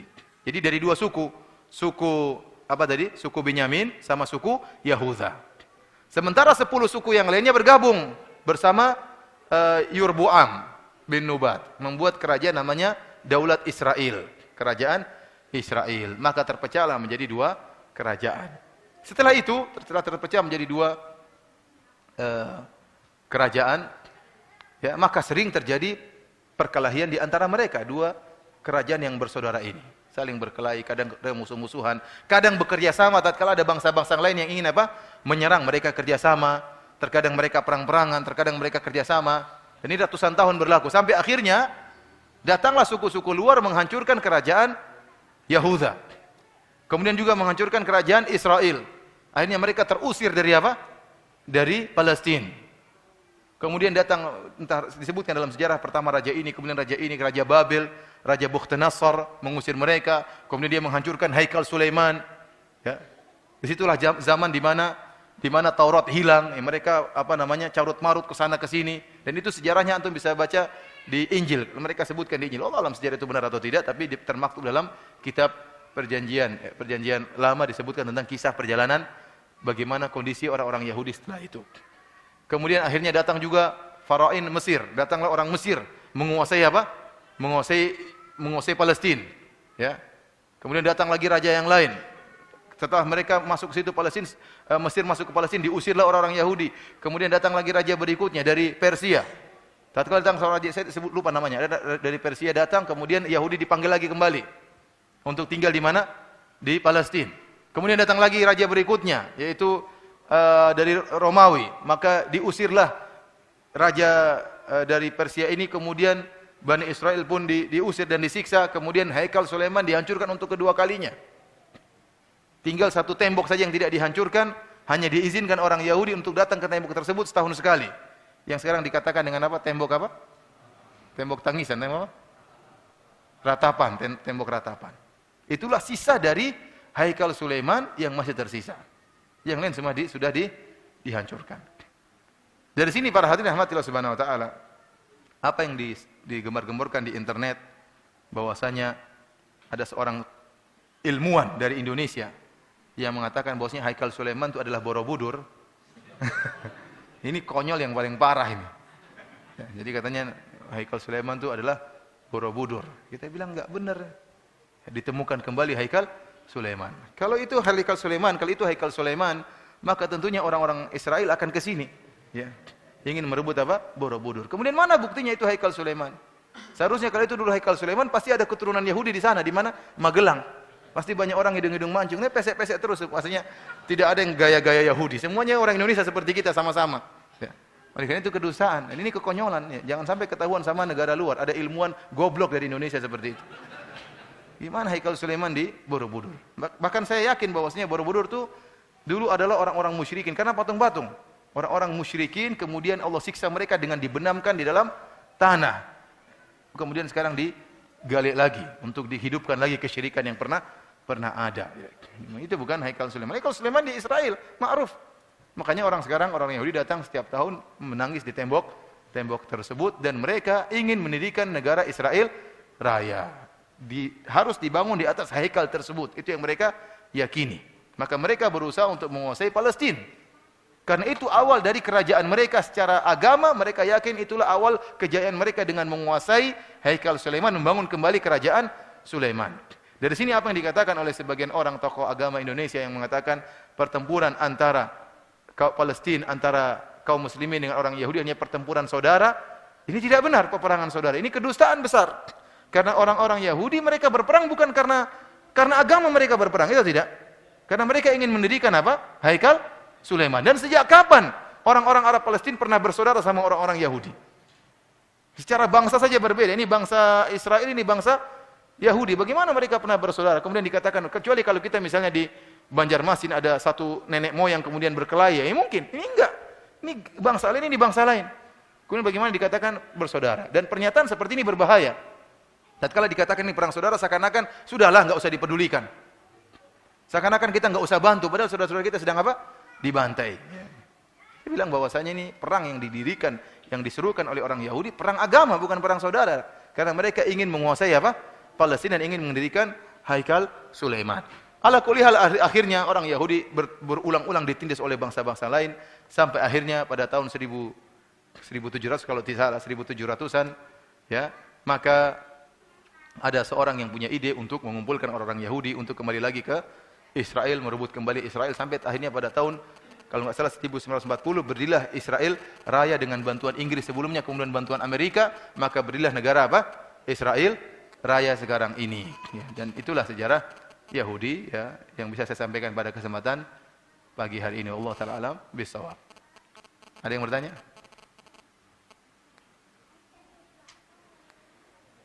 Ya, silakan.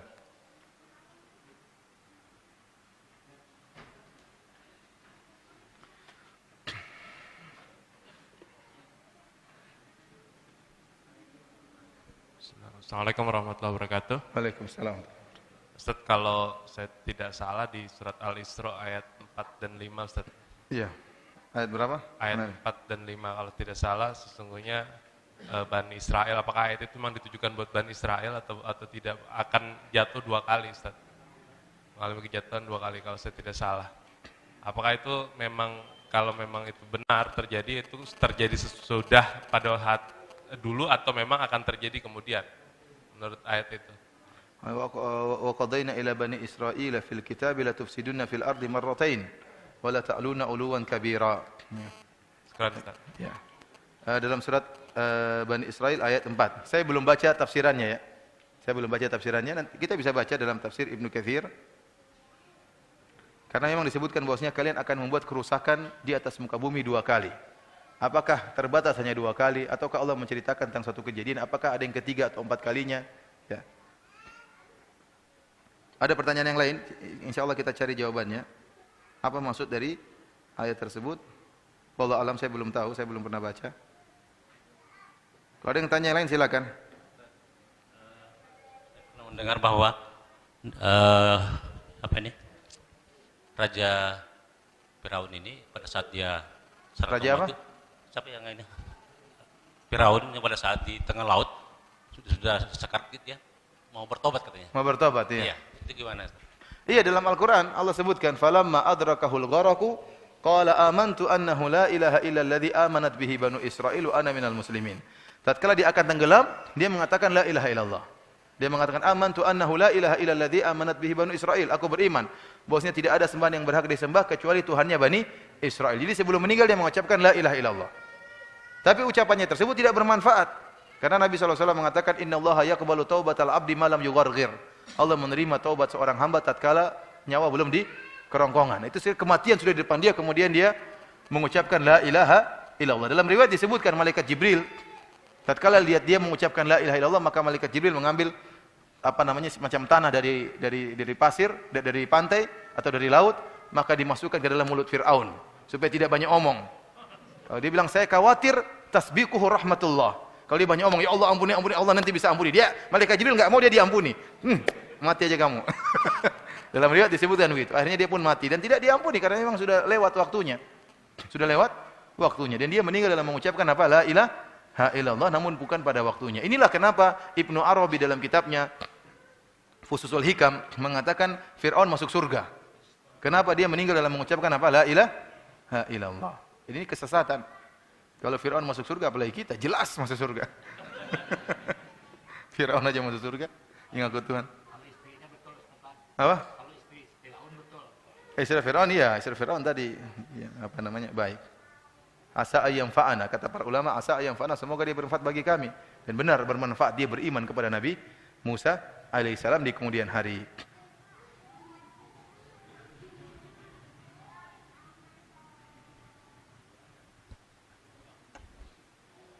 Assalamualaikum Ustadz. Iya. Saya mau tanya, apakah Yahudi dan Syiah itu bersaudara? Yahudi dan apa? Dan Syiah, apa itu bersaudara mereka? Secara bangsa berbeda ya. Yahudi mereka adalah bangsa yang mengatakan mereka pilihan Allah Subhanahu wa taala. Tadi Allah mengatakan qul ya ayyuhalladzina hadu in za'amtum annakum awliya'u lillahi min duninas. Mereka menyangka mereka aulia Allah, yang lain enggak. Kami ajalah wali-wali Allah, kamilah hamba yang diakui oleh Allah, yang lainnya bukan. Oleh karenanya dalam buku mereka dalam kitab Talmud, mereka mengatakan bahwasanya sebenarnya bangsa-bangsa selain Yahudi itu diciptakan oleh Allah untuk melayani mereka. Semuanya bangsa Indonesia, semuanya bangsa selain Yahudi itu diciptakan oleh Allah untuk melayani mereka. Dan sebenarnya kedudukan bangsa-bangsa yang lain selain Yahudi, kedudukannya seperti babi, monyet dan anjing, sapi, seperti hewan-hewan. Tapi kalau Allah ciptakan mereka dalam bentuk hewan, susah melayani mereka. Makanya diciptakan dalam bentuk seperti antum-antum ini, supaya mudah untuk melayani orang Yahudi. Jadi mereka tidak pernah bersaudara dengan bangsa-bangsa yang lain. Ini hukum asal. Tetapi memang kita tahu dalam sejarah pendirian Syiah dari Abdullah bin Saba, yang dia seorang Yahudi. Sebagaimana disebutkan dalam buku-buku sejarah Syiah dan termaktub juga dalam kitab-kitab Syiah tentang Firqah Sabaiyah yang berasal dari Abdullah bin Saba, seorang Yahudi. Ini diakui dalam memang tokoh Abdullah bin Saba kontroversial. Namun ternyata setelah diteliti dalam buku-buku Syiah juga disebutkan bahwasanya nenek moyang mereka berasal dari Abdullah bin Saba. Ya. Tapi secara bangsa tidak bersaudara. Secara pemikiran ada kesamaan. Oleh karena ada risalah ilmiah yang judulnya Badrul Majhud fi Musyabahat Rafidhah bil Yahud, atau maknanya seperti itu, yaitu tentang persamaan antara Yahudi dengan Syiah. Risalah ilmiah 2 jilid, ya. Enggak tahu sudah diterjemahkan atau belum? Ya, tentang kesamaan antara Syiah dengan apa? Dengan Yahudi. Ya. Dan kita lihat di mereka berpelukan antara Yahudi dengan apa? Nah, sekarang kalau mereka bilang musuhan, harusnya kan sekarang orang-orang Iran memerangi apa? Israel. Kenapa mereka tidak perang Israel? Dari dulu enggak pernah ada perang. Cuma omong kosong, katanya ngirim rudal pun enggak kena apa-apa. Kemudian setelah itu skenario berhenti. Sekarang waktunya membuktikan kalian musuh Yahudi, perangi Yahudi. Hanya bilang kita akan perangi Amerika, perang Yahudi, enggak pernah perang-perang. Itu kebohongan yang mereka apa? Ucapkan. Permainan orang-orang Syiah. Justru mereka membantai kaum muslimin. Harusnya kalau mereka benar-benar ya berperang, maka perangilah apa? Orang-orang Yahudi. Dan ini kita katakan juga kepada ISIS yang sekarang mulai apa? Mulai muncul. Kalau ISIS benar-benar adalah kaum muslimin membela Islam, perangi itu Israel. Kenapa justru mereka masuk dalam peperangan antara mujahidin dengan Bashar Assad di Suriah? Justru mereka tidak memerangi Bashar Assad, malah kemudian membunuhi apa? Mujahidin gara-gara tidak mau berbaiat sama dia. Tidak mau berbaiat kepada ISIS. ISIS ini juga Khawarij.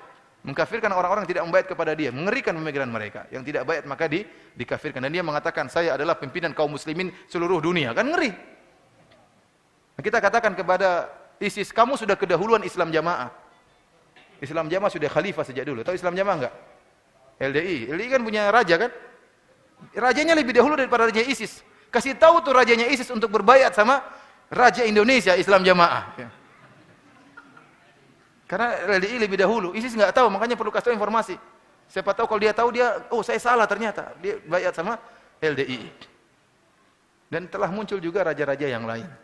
Kemudian ada lagi mengatakan kami sedang mencari khalifah. Ada kelompok yang ingin cari-cari apa? Pikirnya selalu bikin khilafah. Sekarang kita bilang kamu yang ingin pikir-pikir khilafah, sudah ada khalifah baru. Tinggal baiat. Mereka juga enggak mau, itu enggak sesuai persyaratan. Intinya ya begitulah amburadul yang ada sekarang. Ya, banyak kalau ditanya ISIS kenapa kalian tidak memerangi Israel? Kata mereka, Nabi menyuruh kita memerangi orang-orang murtad dahulu sebelum orang-orang kafir asli. Mengerikan. Yang dimaksud dengan orang murtad siapa? Nah, ini mengerikan. Mujahidin di Suriah itulah orang-orang murtad. Arab Saudi itulah orang-orang murtad. Wah, mengerikan apa namanya ISIS ini. Ada lagi yang bertanya? Silakan. Ustaz. Assalamualaikum Ustaz. Waalaikumsalam warahmatullahi wabarakatuh. Kalau boleh 3 pertanyaan, kalau tidak cukup 1 saja. Apa bagaimana? Kalau boleh 3 pertanyaan untuk satu dijawab. aja dulu. Ya, atau 3 yang saya sampaikan, 1 yang mana yang Ustaz jawab. Oh ya boleh juga, nah, apa? Ya. Mohon lintasan lagi tentang latar belakang pembantaian gajah itu. Apakah karena perluasan daerah ataukah Apa? Gaza. Pembantaian gajah itu karena apakah latar belakangnya asal usulnya itu memang perluasan wilayah gitu. Itu 1, mohon diulang lagi. Yang kedua, apakah walantardaan Yakuldu itu memang sudah tekstualnya bahwa mereka itu memang begitu sampai akhir zaman gitu. Nah, yang ketiga ini yang ngeri ini. Apakah nanti ke depannya ada Imam Mahdi atau Isa? Apakah? Imam Mahdi. Kenapa Imam Mahdi? Apakah nanti ada muncul Imam Mahdi yang Nabi Isa muncul kembali akan membantai salib-salib itu? Apakah ada memori Ustaz atas jawaban Ustaz? Terima kasih. Assalamualaikum warahmatullahi wabarakatuh. Iya, kita mengatakan bahwasanya memang orang-orang Yahudi mereka memusuhi orang-orang Palestina karena mereka ingin menguasai Palestina secara umum. Dan bagaimana mereka mau mendirikan Israel Raya kalau ternyata ada orang Islam yang tinggal di situ? Jadi harus terusir, harus pergi. Baru mereka puas, baru mereka bisa mendirikan kerajaan Haikal Sulaiman dibangun kembali. Sementara saudara-saudara kita Palestina tidak mau pergi. Ini adalah tanah nenek moyang. Umar bin Khattab pernah menguasai tanah Palestina dan kita tidak akan meninggalkan amanah dari nenek moyang kita. Ya. Itu pendapat sebagian orang-orang Palestina. Masalah apakah sebaiknya mereka keluar atau tidak, ini masalah ijtihad para ulama. Akan tapi kenyataannya saudara-saudara kita di Palestina tidak mau pergi dan mereka ingin bertahan sampai titik darah penghabisan untuk mempertahankan ya tanah air nenek moyang mereka. Dan mereka meyakini tanah air amanah dari Umar bin Khattab radhiyallahu taala anhu. Mereka tidak rela diambil oleh orang-orang Yahudi. Jadi peperangan akan terus berlanjut. Akan terus orang-orang Israel menyerang saudara-saudara kita di Palestina selama mereka tidak pergi. Karena tujuan mereka adalah mendirikan negara Israel Raja. Mereka tidak pilih tempat-tempat yang lain. Mereka tidak pilih mendirikan Israel di Irian Jaya misalnya. Enggak. Karena memang mereka tuju adalah Haikal Sulaiman, itu yang mereka tuju. Kalau ada alternatif tempat lain, mereka tidak bakalan mau. Yang mereka mau adalah di Palestina. Karena itulah awal dari kejayaan ya. Sebagai agama seperti kita mikirnya Mekah harus kita kuasai seperti itulah. Mekah harus kita kuasai, Madinah harus kita kuasai sebagaimana mereka, Palestina harus kita kuasai. Agama mereka meyakini dengan keyakinan demikian. Yang kedua tadi apa, Pak? Hah? Satu secukup ya? Sudah cukup. Yang lain? Pertanyaan dari radio, Ustaz. Sebelumnya alhamdulillah ada beberapa radio yang merelay, Radio Gema Madinah 93,7 FM di Martapura, kemudian satu radio di Lombok, Nusa Tenggara Barat, kemudian juga radio kita di Madiun dan radio-radio lainnya, dan juga kajian Ummahat di Australia. Ini pertanyaan dari keluar tema dari kajian Ummahat di Australia, Ibu Nursidah Tahir. Bismillah. Ustaz, saya baru dengar tentang hukumnya apabila seseorang minum khamar dan berzina, maka sholatnya tidak akan diterima selama 40 hari. Apakah sahih hadisnya? Dan mohon penjelasannya, jazakumullahu khairan. Wallahu alam, saya tidak tahu hadisnya. Kalau ada ustaz yang tahu ya. Kalau zina, kalau khamar, saya pernah dengar hadisnya, tapi sahih atau tidak saya tidak tahu ya. Gimana ustaz? Hadisnya saya tidak tahu ya. Saya sering dengar tapi hadisnya sahih atau tidak, barang siapa yang minum khamar selama tidak akan terima salatnya 40 hari. Bahkan saya pernah baca waktu zaman dulu sebelum saya ngaji, bahwasanya setelah diteliti ternyata bekas-bekas alkohol tersebut tidak akan hilang kecuali setelah 40 hari baru hilang total. Makanya Nabi mengatakan tidak diterima salatnya 40 hari. Tapi hadisnya saya tidak tahu. Wallahu alam bisawab tentang sahih atau tidaknya.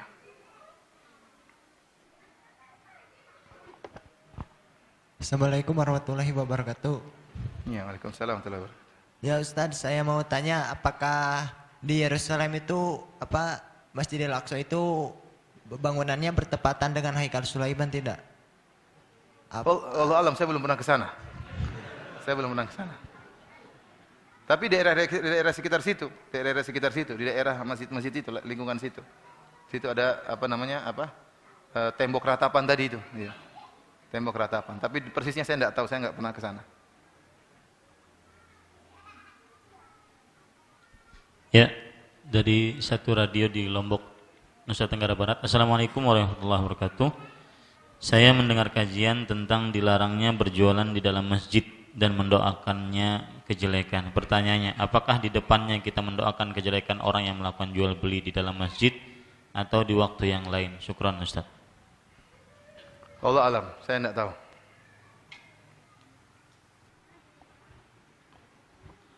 Assalamualaikum warahmatullahi wabarakatuh. Waalaikumsalam warahmatullahi wabarakatuh.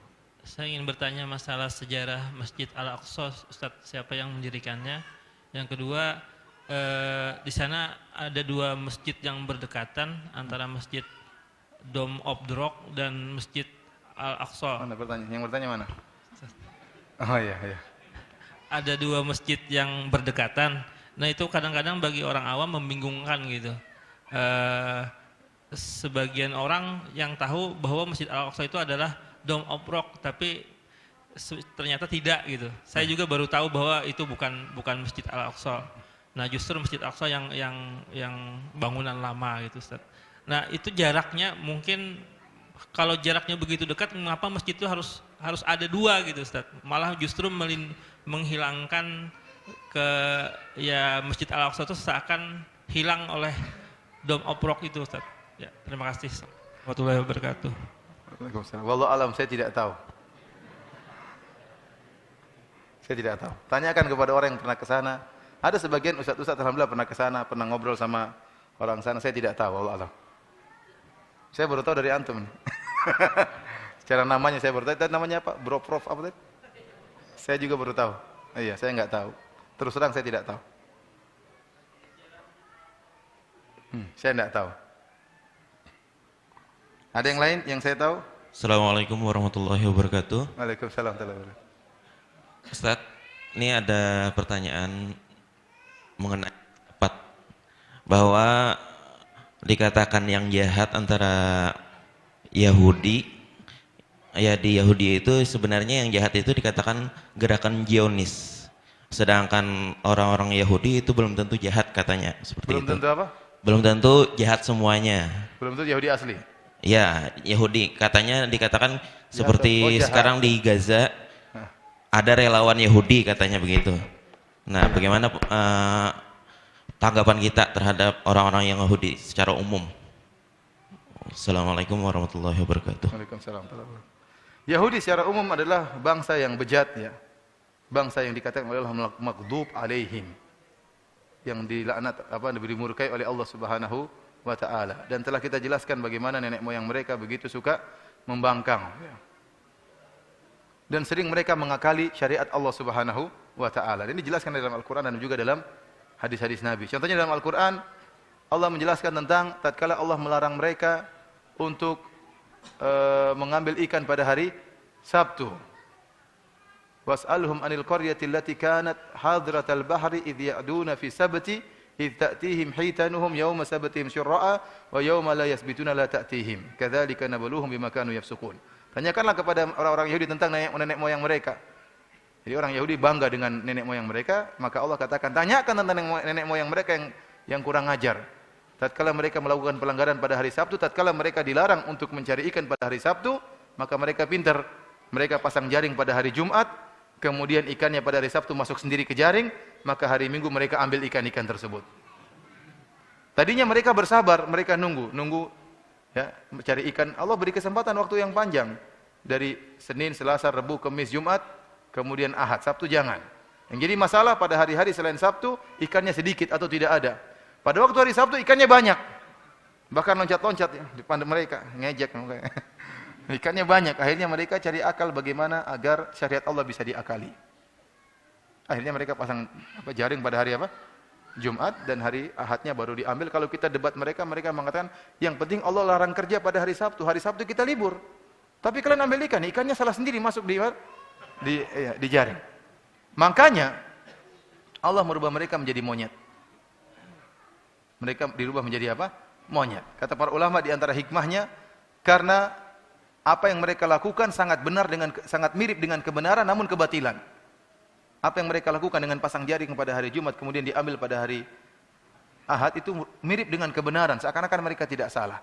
Maka mereka dirubah menjadi monyet karena monyet sangat mirip dengan manusia tapi bukan manusia. Juga sebagian ulama. Demikian juga tatkala mereka diharamkan untuk misalnya minyak babi atau minyak hewan-hewan tertentu, mereka jual minyak tersebut. Artinya mereka terlalu banyak mengakali syariat Allah Subhanahu wa taala dan sebagaimana sifat-sifat mereka yang tadi telah kita sebutkan. Kalau ternyata ada Yahudi yang baik, ya mungkin ya ada saja di antara mereka seperti Abdullah bin Salam yang akhirnya masuk Islam, mungkin saja. Namun itu di luar dari hukum asal. Hukum asal Yahudi adalah bejat. Hukum asal Yahudi adalah kurang ajar. Hukum asal Yahudi karena mereka berpegang teguh dengan kitab Talmud dan kitab Taurat. Kalau antum baca kitab Talmud isinya adalah keburukan, isinya kejahatan. Bagaimana bersikap jahat terhadap orang di luar, bangsa di luar Yahudi. Kalau ada orang Yahudi yang baik, berarti dia tidak beriman dengan Talmud. Dia bukan Yahudi sejati. Ya. Jangan-jangan ibunya orang Indonesia, kan tidak tahu. Dia bukan Yahudi sejati. Kalau Yahudi sejati, yang fanatis, maka dia seperti itu, yang beriman kepada Talmud. Ya. Kalau ada relawan Yahudi, ya mungkin saja, atau mungkin kamuflase, hanya penipuan. Allah alam bisawab, tapi kita katakan hukum asal Yahudi adalah kaum pengkhianat, kaum penipu, pembunuh para nabi dan kebejatan-kebejatan lainnya. Sudah? Sampai masih ada bertanya atau sudah selesai?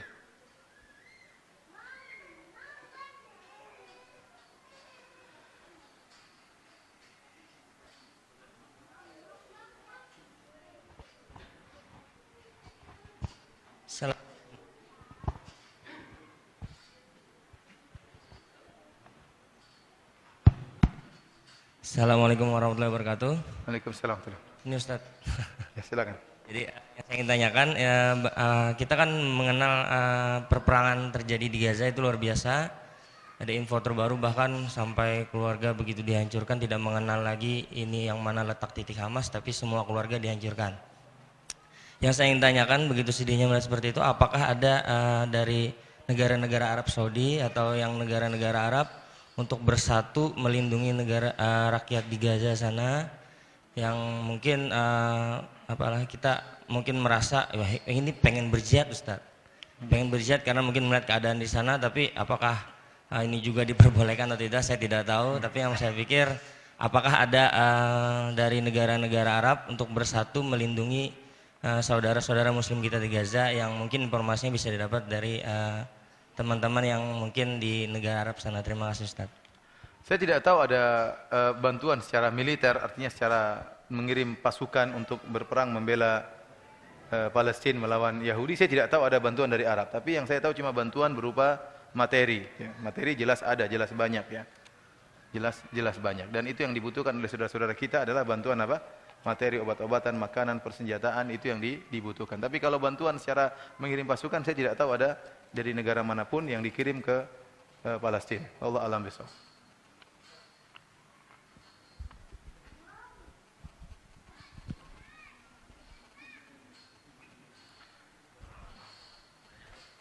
Ustadz, saya pernah dengar musik itu haram, tapi saya ragu karena saya suka musik.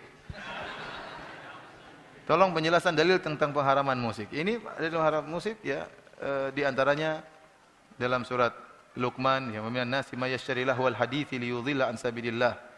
Di antara manusia ada yang membeli perkataan yang sia-sia untuk menyesatkan dari jalan Allah Subhanahu wa taala. Baca buku tafsir manapun akan disebutkan perkataan Ibnu Mas'ud. Dia bersumpah yang bahwasanya yang dimaksud adalah nyanyian yang menyesatkan orang dari jalan Allah Subhanahu wa taala ya. Sebagian ulama ya seperti Ibnu Rajab Al-Hambali dalam kitabnya Fathul Bari ya, Syarah Sahih Bukhari ya, versi Ibnu Rajab, dia mengatakan bahwasanya dimaksud dengan nyanyian tersebut adalah nyanyian yang disertai dengan musik. Wallahu a'lam bishawab. Ini pendapat beliau karena beliau mengatakan tafsiran tersebut muncul dari Ibnu Mas'ud tatkala kaum muslimin sudah bercampur dengan orang-orang Romawi yang masuk Islam dan kebiasaan mereka adalah menyanyi sambil musik-musikan. Maka ayat ini berkaitan dengan musik ya. Kemudian dalam hadis dalam Sahih Bukhari Nabi SAW mengatakan la yakunana aqwamun min ummati yastahiluna al-hira wal harira wal khamra wal ma'azif. Akan ada dari umatku yang menghalalkan zina, menghalalkan bir, menghalalkan kain sutra bagi lelaki dan menghalalkan alat-alat musik. Ini Rasulullah mengkabarkan akan ada umat yang model begini, menghalalkan zina, yang menghalalkan bir, menghalalkan kain sutra bagi lelaki dan juga menghalalkan alat-alat musik. Ini menunjukkan alat musik hukumnya haram. Oleh karenanya para ulama ijma bahwasanya musik hukumnya haram dan ini pendapat 4 mazhab. Dan termasuk ulama yang keras dalam hal ini adalah Imam Syafi'i rahimahullahu taala yang keras mengharamkan musik. Sampai beliau mengatakan kalau ada orang mencuri alat musik maka tidak perlu dipotong tangannya. Ya, tidak perlu. Kenapa? Karena itu hukumnya seperti mencuri babi dan seperti mencuri bir. Sama-sama hukumnya haram. Jadi kalau ada barang, karena asalnya barang haram memang ditiadakan. Oleh karena kalau ada yang mencuri alat musik maka tidak perlu dipotong tangannya. Demikian juga beliau mengatakan dalam kitabnya Al-Um, kalau ada orang yang masuk ke rumah seorang muslim, misalnya kemudian dia pun ada orang muslim tersebut punya alat musik, kemudian dia merusak alat musik tersebut, maka dia tidak perlu ganti. Dia tidak perlu ganti. Oleh karena sering saya sampaikan kalau antum pergi ke toko alat musik, antum masuk hancurkan alat musiknya. Antum bilang Imam Syafi'i mengatakan demikian. Kalau saya hancurkan tidak perlu ganti.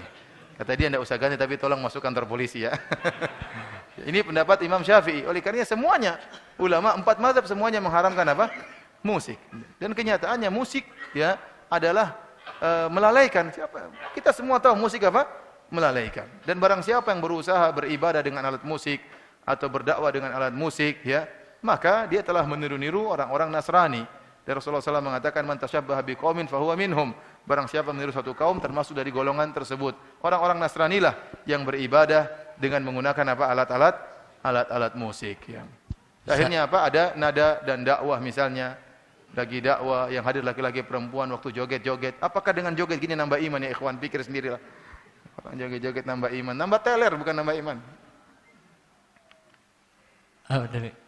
Begini Ustaz, kita lihat di Palestina itu kan perlawanan sepertinya tidak mungkin dikalahkan Israel Yahudi itu. Apakah yang seperti ini bisa kita samakan ketika Nabi juga berhijrah dari Mekah? Padahal kurang apa kota Mekah itu sucinya dibanding yang Palestina itu, harusnya berhijrah. Terus juga ada pendapat fatwa dari, saya lupa, dari ulama agar segera meninggalkan itu untuk berhijrah. Tapi ada dibantah oleh sebagian orang juga mengatakan kalau dulu, kalau zaman Nabi berhijrah itu kita kembali lagi nggak perlu pakai paspor kembali. Kalau kita sekarang keluar dari Palestina nanti nggak bisa kembali lagi karena masalah negara nggak bisa bolak-balik begitu. Nah jadi bagaimana Ustaz perlawanannya sebaiknya itu, apakah memang harus berhijrah dulu atau nanti dulu melawan Yahudi itu menunggu kita kuat seperti Nabi juga baru kita menaklukkan Mekah lagi seperti itu? Allah alam bisawab, saya tidak tahu ya. Itu memang ada ijtihad sebagian ulama yang mengatakan sebaiknya mereka keluar dulu meninggalkan apa? Palestina untuk menyusun kekuatan ya. Namun kita bicara kenyataannya mereka tidak mau. Kenyataannya mereka tidak mau.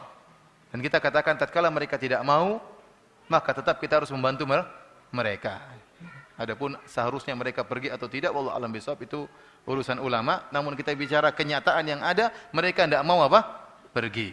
Tatkala mereka tidak mau pergi, maka wajib bagi kita untuk membantu mereka. Sementara mereka terluka, mereka kemudian sedang berperang, maka kita bantu sebisanya. Apakah yang mereka lakukan salah atau benar, tetap kita bantu. Ya, tetap kita bantu. Ustaz, ini ada beberapa pertanyaan dari BBM Masjid Imam Syafi'i. Yang pertama dari Ari di Banjarbaru. Ustaz, bagaimana sikap kita semestinya kaum muslimin terhadap Masjid Al-Aqsa? Apakah kita biarkan saja dihancurkan ketika dikuasai Yahudi atau bagaimana sikap kita Ustaz seharusnya? Kita di sama, saya tidak tahu. Ya, itu pendapat para ulama ada berbeda ya. Yang seharusnya kaum muslimin bersatu menyerang, tapi kan kaum musliminnya enggak mau bersatu. Kita bicara kenyataan. Harusnya negara-negara kaum muslimin, bukan cuma negara Arab. Semua negara Islam harusnya bersatu menyerang Yahudi. Namun kita bilang masing-masing negara punya kepentingan sendiri-sendiri, punya kebijaksanaan politik sendiri-sendiri.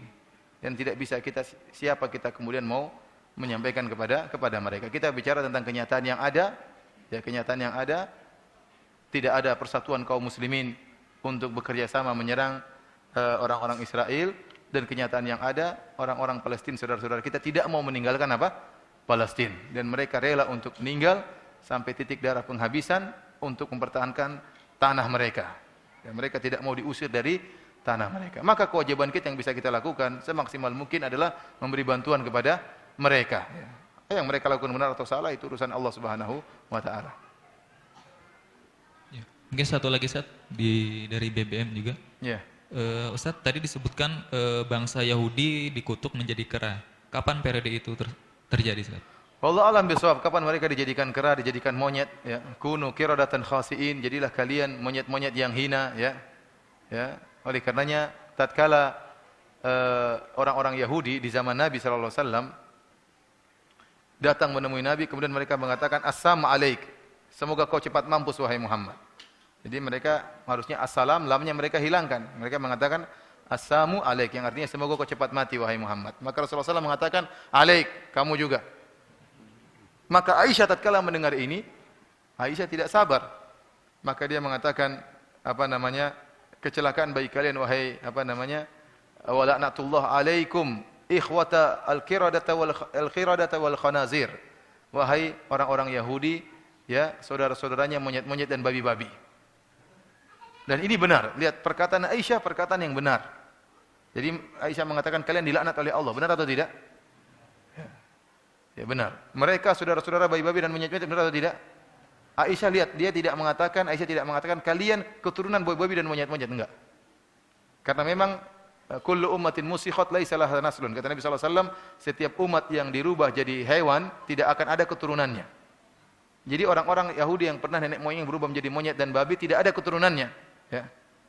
Jadi sudah mereka hidup kemudian mereka mati. Maka Aisyah memilih lafal kalian saudaranya babi-babi dan monyet-monyet, dan itu benar. Ya.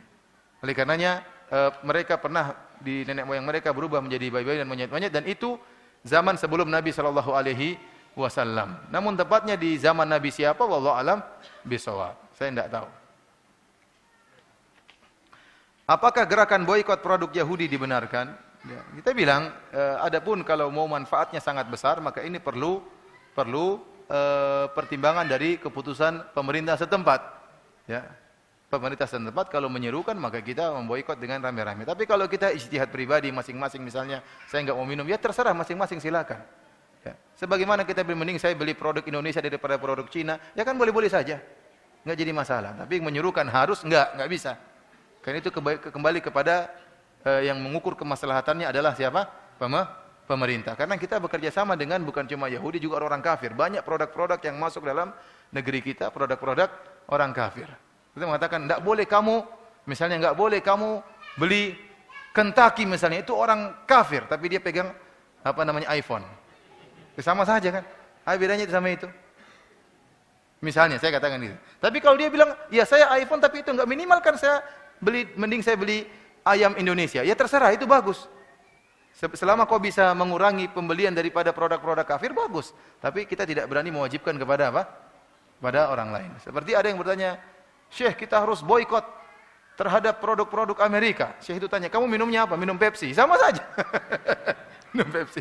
Artinya kita bilang ya, masalah masing-masing silakan. Itu hak antum. Saya tidak mau beli misalnya dari produk-produk kafir, itu bagus, terserah antum. Tapi antum tidak bisa mewajibkan kepada orang lain.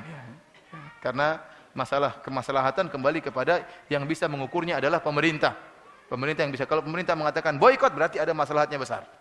Dan ini masalah di luar daripada kemampuan kita, karena harus kita mengetahui ekonomi pemerintah, bagaimana kerjasama, bagaimana bentuk kerjasamanya, bagaimana perjanjiannya, kan repot. Nggak tahu juga kita bagaimana.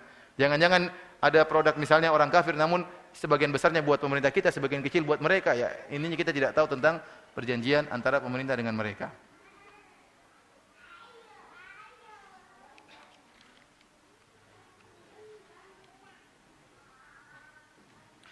Ustadz, apa akidah saudara-saudara kita di Palestina? Kita katakan bahwasanya saudara-saudara kita di Palestina, mereka kaum muslimin. Entah apapun manhaj mereka. Sampai kemarin saya sempat ditanya, Ustadz, kalau kita membantu saudara-saudara kita di Palestina, berarti kita membantu ikhwanul muslimin.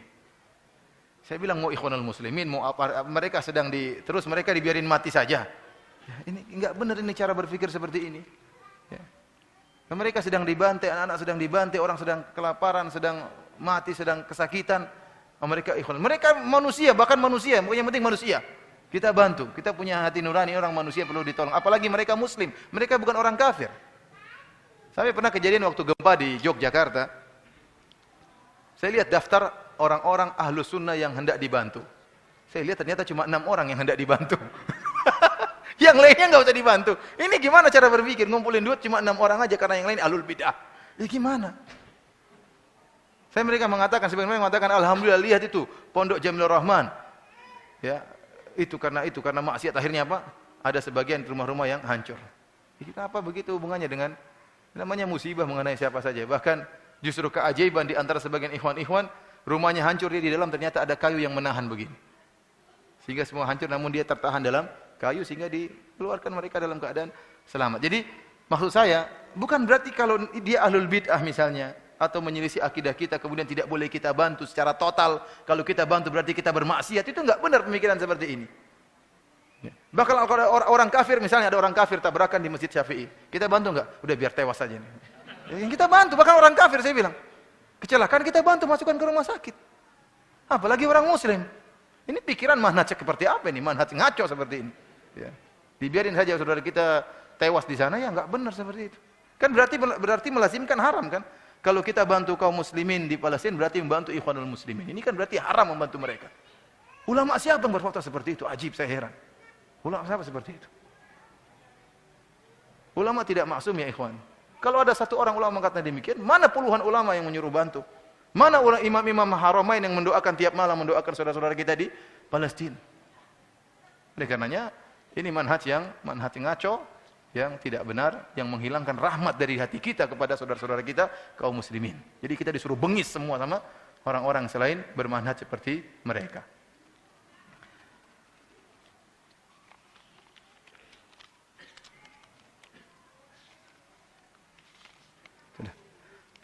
Demikian saja apa yang bisa saya sampaikan pada kesempatan hari ini. Kurang lebih saya mohon maaf, dan saya mohon maaf kepada ikhwan-ikhwan yang banyak bertanya namun saya tidak bisa jawab karena keterbatasan ilmu saya dan kekurangan ilmu saya. Semoga Allah Subhanahu wa taala mengampuni dosa-dosa kita, dan semoga Allah Subhanahu wa taala menolong saudara-saudara kita yang ada di Palestina dan segera memberikan jalan keluar bagi mereka. Wabillahi taufik. Assalamualaikum warahmatullahi wabarakatuh.